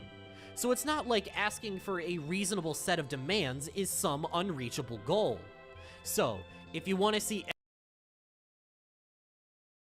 I'm blown away by this runaround here. Where, like, you're saying, oh, it's impossible, it's never going to change. Then you pose, oh yeah, what's basically a reversion back to quickplay and say, oh yeah, just ask. Like, Any action taken to improve the game, don't take the easy route of just giving into your anger and directing your vitriol towards scapegoats. Try to think of a more... It's not a scapegoat. That's a Valve employee. Jill was a Valve employee that was working on Meet Your Match. Are we not supposed to hold the Valve employee that works for Valve, the company Valve, responsible and hold him accountable for anything? Like, we're not like beating up the guy who's wearing like the baseball mascot outfit in the middle of the field, getting people. We're not beating up that guy. We're directly addressing people that worked on this update. The company, the people that are part of the company. Like, what? Remember, guys, he doesn't care. Yeah, the what doesn't care. Productive method. This map is terrible, by the way.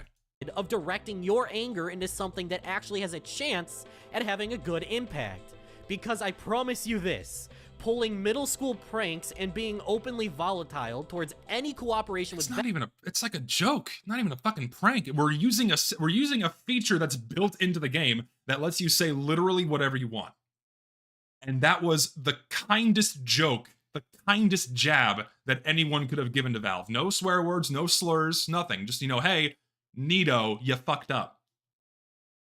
Yeah, he's very sanctimonious over a topic he claims to not care about. Valve isn't going to get you anywhere. You gotta ask yourself, is it even change that you want, or do you just want to get even? It's change. It's not... What? No, we want change. We want the game to play better. We want to be able to actually enjoy Team Fortress 2. We're not looking to get in a fucking fist fight. We're not looking to get even. We want the game to play better. We want to improve the quality of the player experience. What even is this argument? Get even? Huh? We just want to play the game. Huh? What? Yeah, gaslighting to high hell. What the fuck, man? This is a horrible video. I guess that's it about Meet Your Match. We're talking about the Scout's pants now. Oh my god, what a horrible video. So, like, do I even bother watching the rest of it? I guess I will. But Jesus, fuck. Valve is an indie company with billions of dollars, guys. Do not be mean.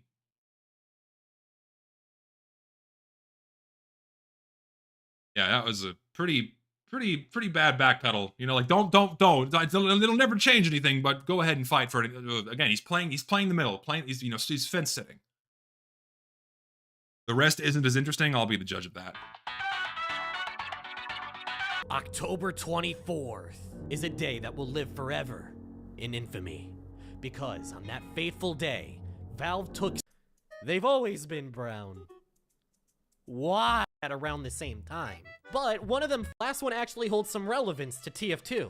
What if I told you that for the past couple of years, Valve has secretly been working on a new game?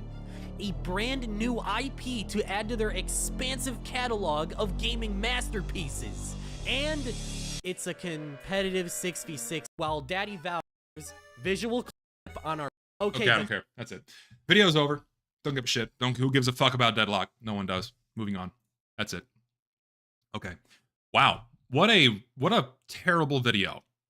I'm genuinely shocked that he sat down, said these arguments, and thought these were like that it was okay to put out in the public sphere. And I'm even more surprised that many people watched that video and like didn't question what was being said at all. They're like, yeah, this is fine. I'm like, no, does no one like hold any of this up to scrutiny? Does no one question these things? Yeah, that video is like, I owe SolarLite an apology. Solar, I'll buy you a beer. Holy shit, dude, because that video was terrible. Fuck me. Oh my god. Like, any argument about game balancing aside, that was... Whew. Man. Ugh. That was bad. That was nuts. Bring back Scout's blue pants? I mean, yeah, but they'd have to go back and fix all the other cosmetics, which they're clearly not willing to do. Ay, ay, ay. No, yeah, I'm sure SolarLite fully agrees on keeping casual mode because it facilitates a competitive format for Team Fortress 2, even though it's never worked since day one. But God almighty. 62 IQ compilation with TF2 players and never-ending compilation. Thank you, Big B. Appreciate that. Thoughts on Pajama Yuka and Noah? I'm very excited about the next Blue Archive event. Too bad it's 6 months away. Currently enjoying Swimsuit Kana. Love that event as well. Yeah, so the video is going to be done soon. The video is going to be done soon. I have, like I said earlier in the stream, I have 2 more sections to edit. Basically, now all of my major holidays are done. I'm now back at my desk, and it's full speed ahead on finishing this. I'm gonna ooh, like just watching videos like that one, just watching the What's video motivates me even more because I'm so tired of all of this ridiculous strawmanning by people that have done absolutely no research into how the game used to function. Or were clearly not around to experience it, or like he said, don't care, but still care enough to comment on it. I'm so tired of it. I'm so tired of it. So, it's not going to be before the end of the year because I still have too much more to go, and it has to be perfect because I've hyped it up this much. It has to be perfect, but it will be done as soon as possible. As soon as possible, and it's January for sure because I got nothing else going on. It's January for sure. I'm going to crank the rest of this out. I really appreciate everyone's patience. I really, really appreciate everyone's patience. I know I've been taking too long. I'm sorry, you know, but I assure you that I am working on it. Trust me, I am working on it. Oh yeah, of course. And of course the video is not going to be perfect. Like I'm not setting myself up for failure here. But like, and I'm not like trying to give an excuse. Like I think I've argued my points very well in my video and provided all of the receipts and evidence. I've spent a year working on this now, a year researching and writing it and editing it. So like I think I've done a good job. But just because this is a video of a scale I've never engaged with before, I've never made something like this of this magnitude, it's inevitable that there's going to be a hole somewhere, or there's going to be a poorly argued thing somewhere. But I have people helping me. I have people watching through this and giving me, helping me improve my arguments, and fix things as they come.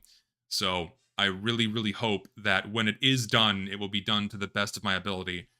And I really, really hope it brings about some kind of change. If not, oh well, I've done my best, and hopefully it will open up everyone's eyes as to just how awful of a state the game is still in. That we just forgot about because we ended up dealing with bots, and it just distracted us this whole time. And so now we've just become complacent with a game without bots, and not for a better game overall. So, yes. Soon. Soon.tm. Soon TM. Soon trademark. So, anyway, I'm going to call it there. That's 3 hours of me talking, which is a lot. So get ready for fun blowback from both of my reactions to these videos on Twitter and Reddit and what have you. It should be a good time. I'm going to go back into my hole, and I'm going to keep working on this. And you guys take care. I really appreciate all of the donations today. You guys are awesome. And I will check back in probably sometime next week. Might stream again sometime next week. Until then, if you want notifications for when I go live and updates on my editing progress, join the Discord linked in the description below. I try to post in there, I've been trying to do daily updates on my editing progress, but holidays have slowed me down. But I'm getting back on those starting tomorrow. And, notifications for when I go live and also when I upload, so get in there if you want. You can't talk in there, but you do get notifications. We talk in there sometimes, like maybe once a month when I can actually police it. But yeah, so you guys take care, and I will see you all again next time. Also, yeah, I have Patreon, but I don't really advertise it. It's just for people that want to support me with money, and you get inside of my actual Discord that you can talk in. So $5, one-time payment. You can actually come in the Discord that I'm active in. But again, I don't want to shill myself putting 7 fucking mid-roll ads in one video with a sponsor. What is wrong with you? Anyways, I'm done talking. You guys take care.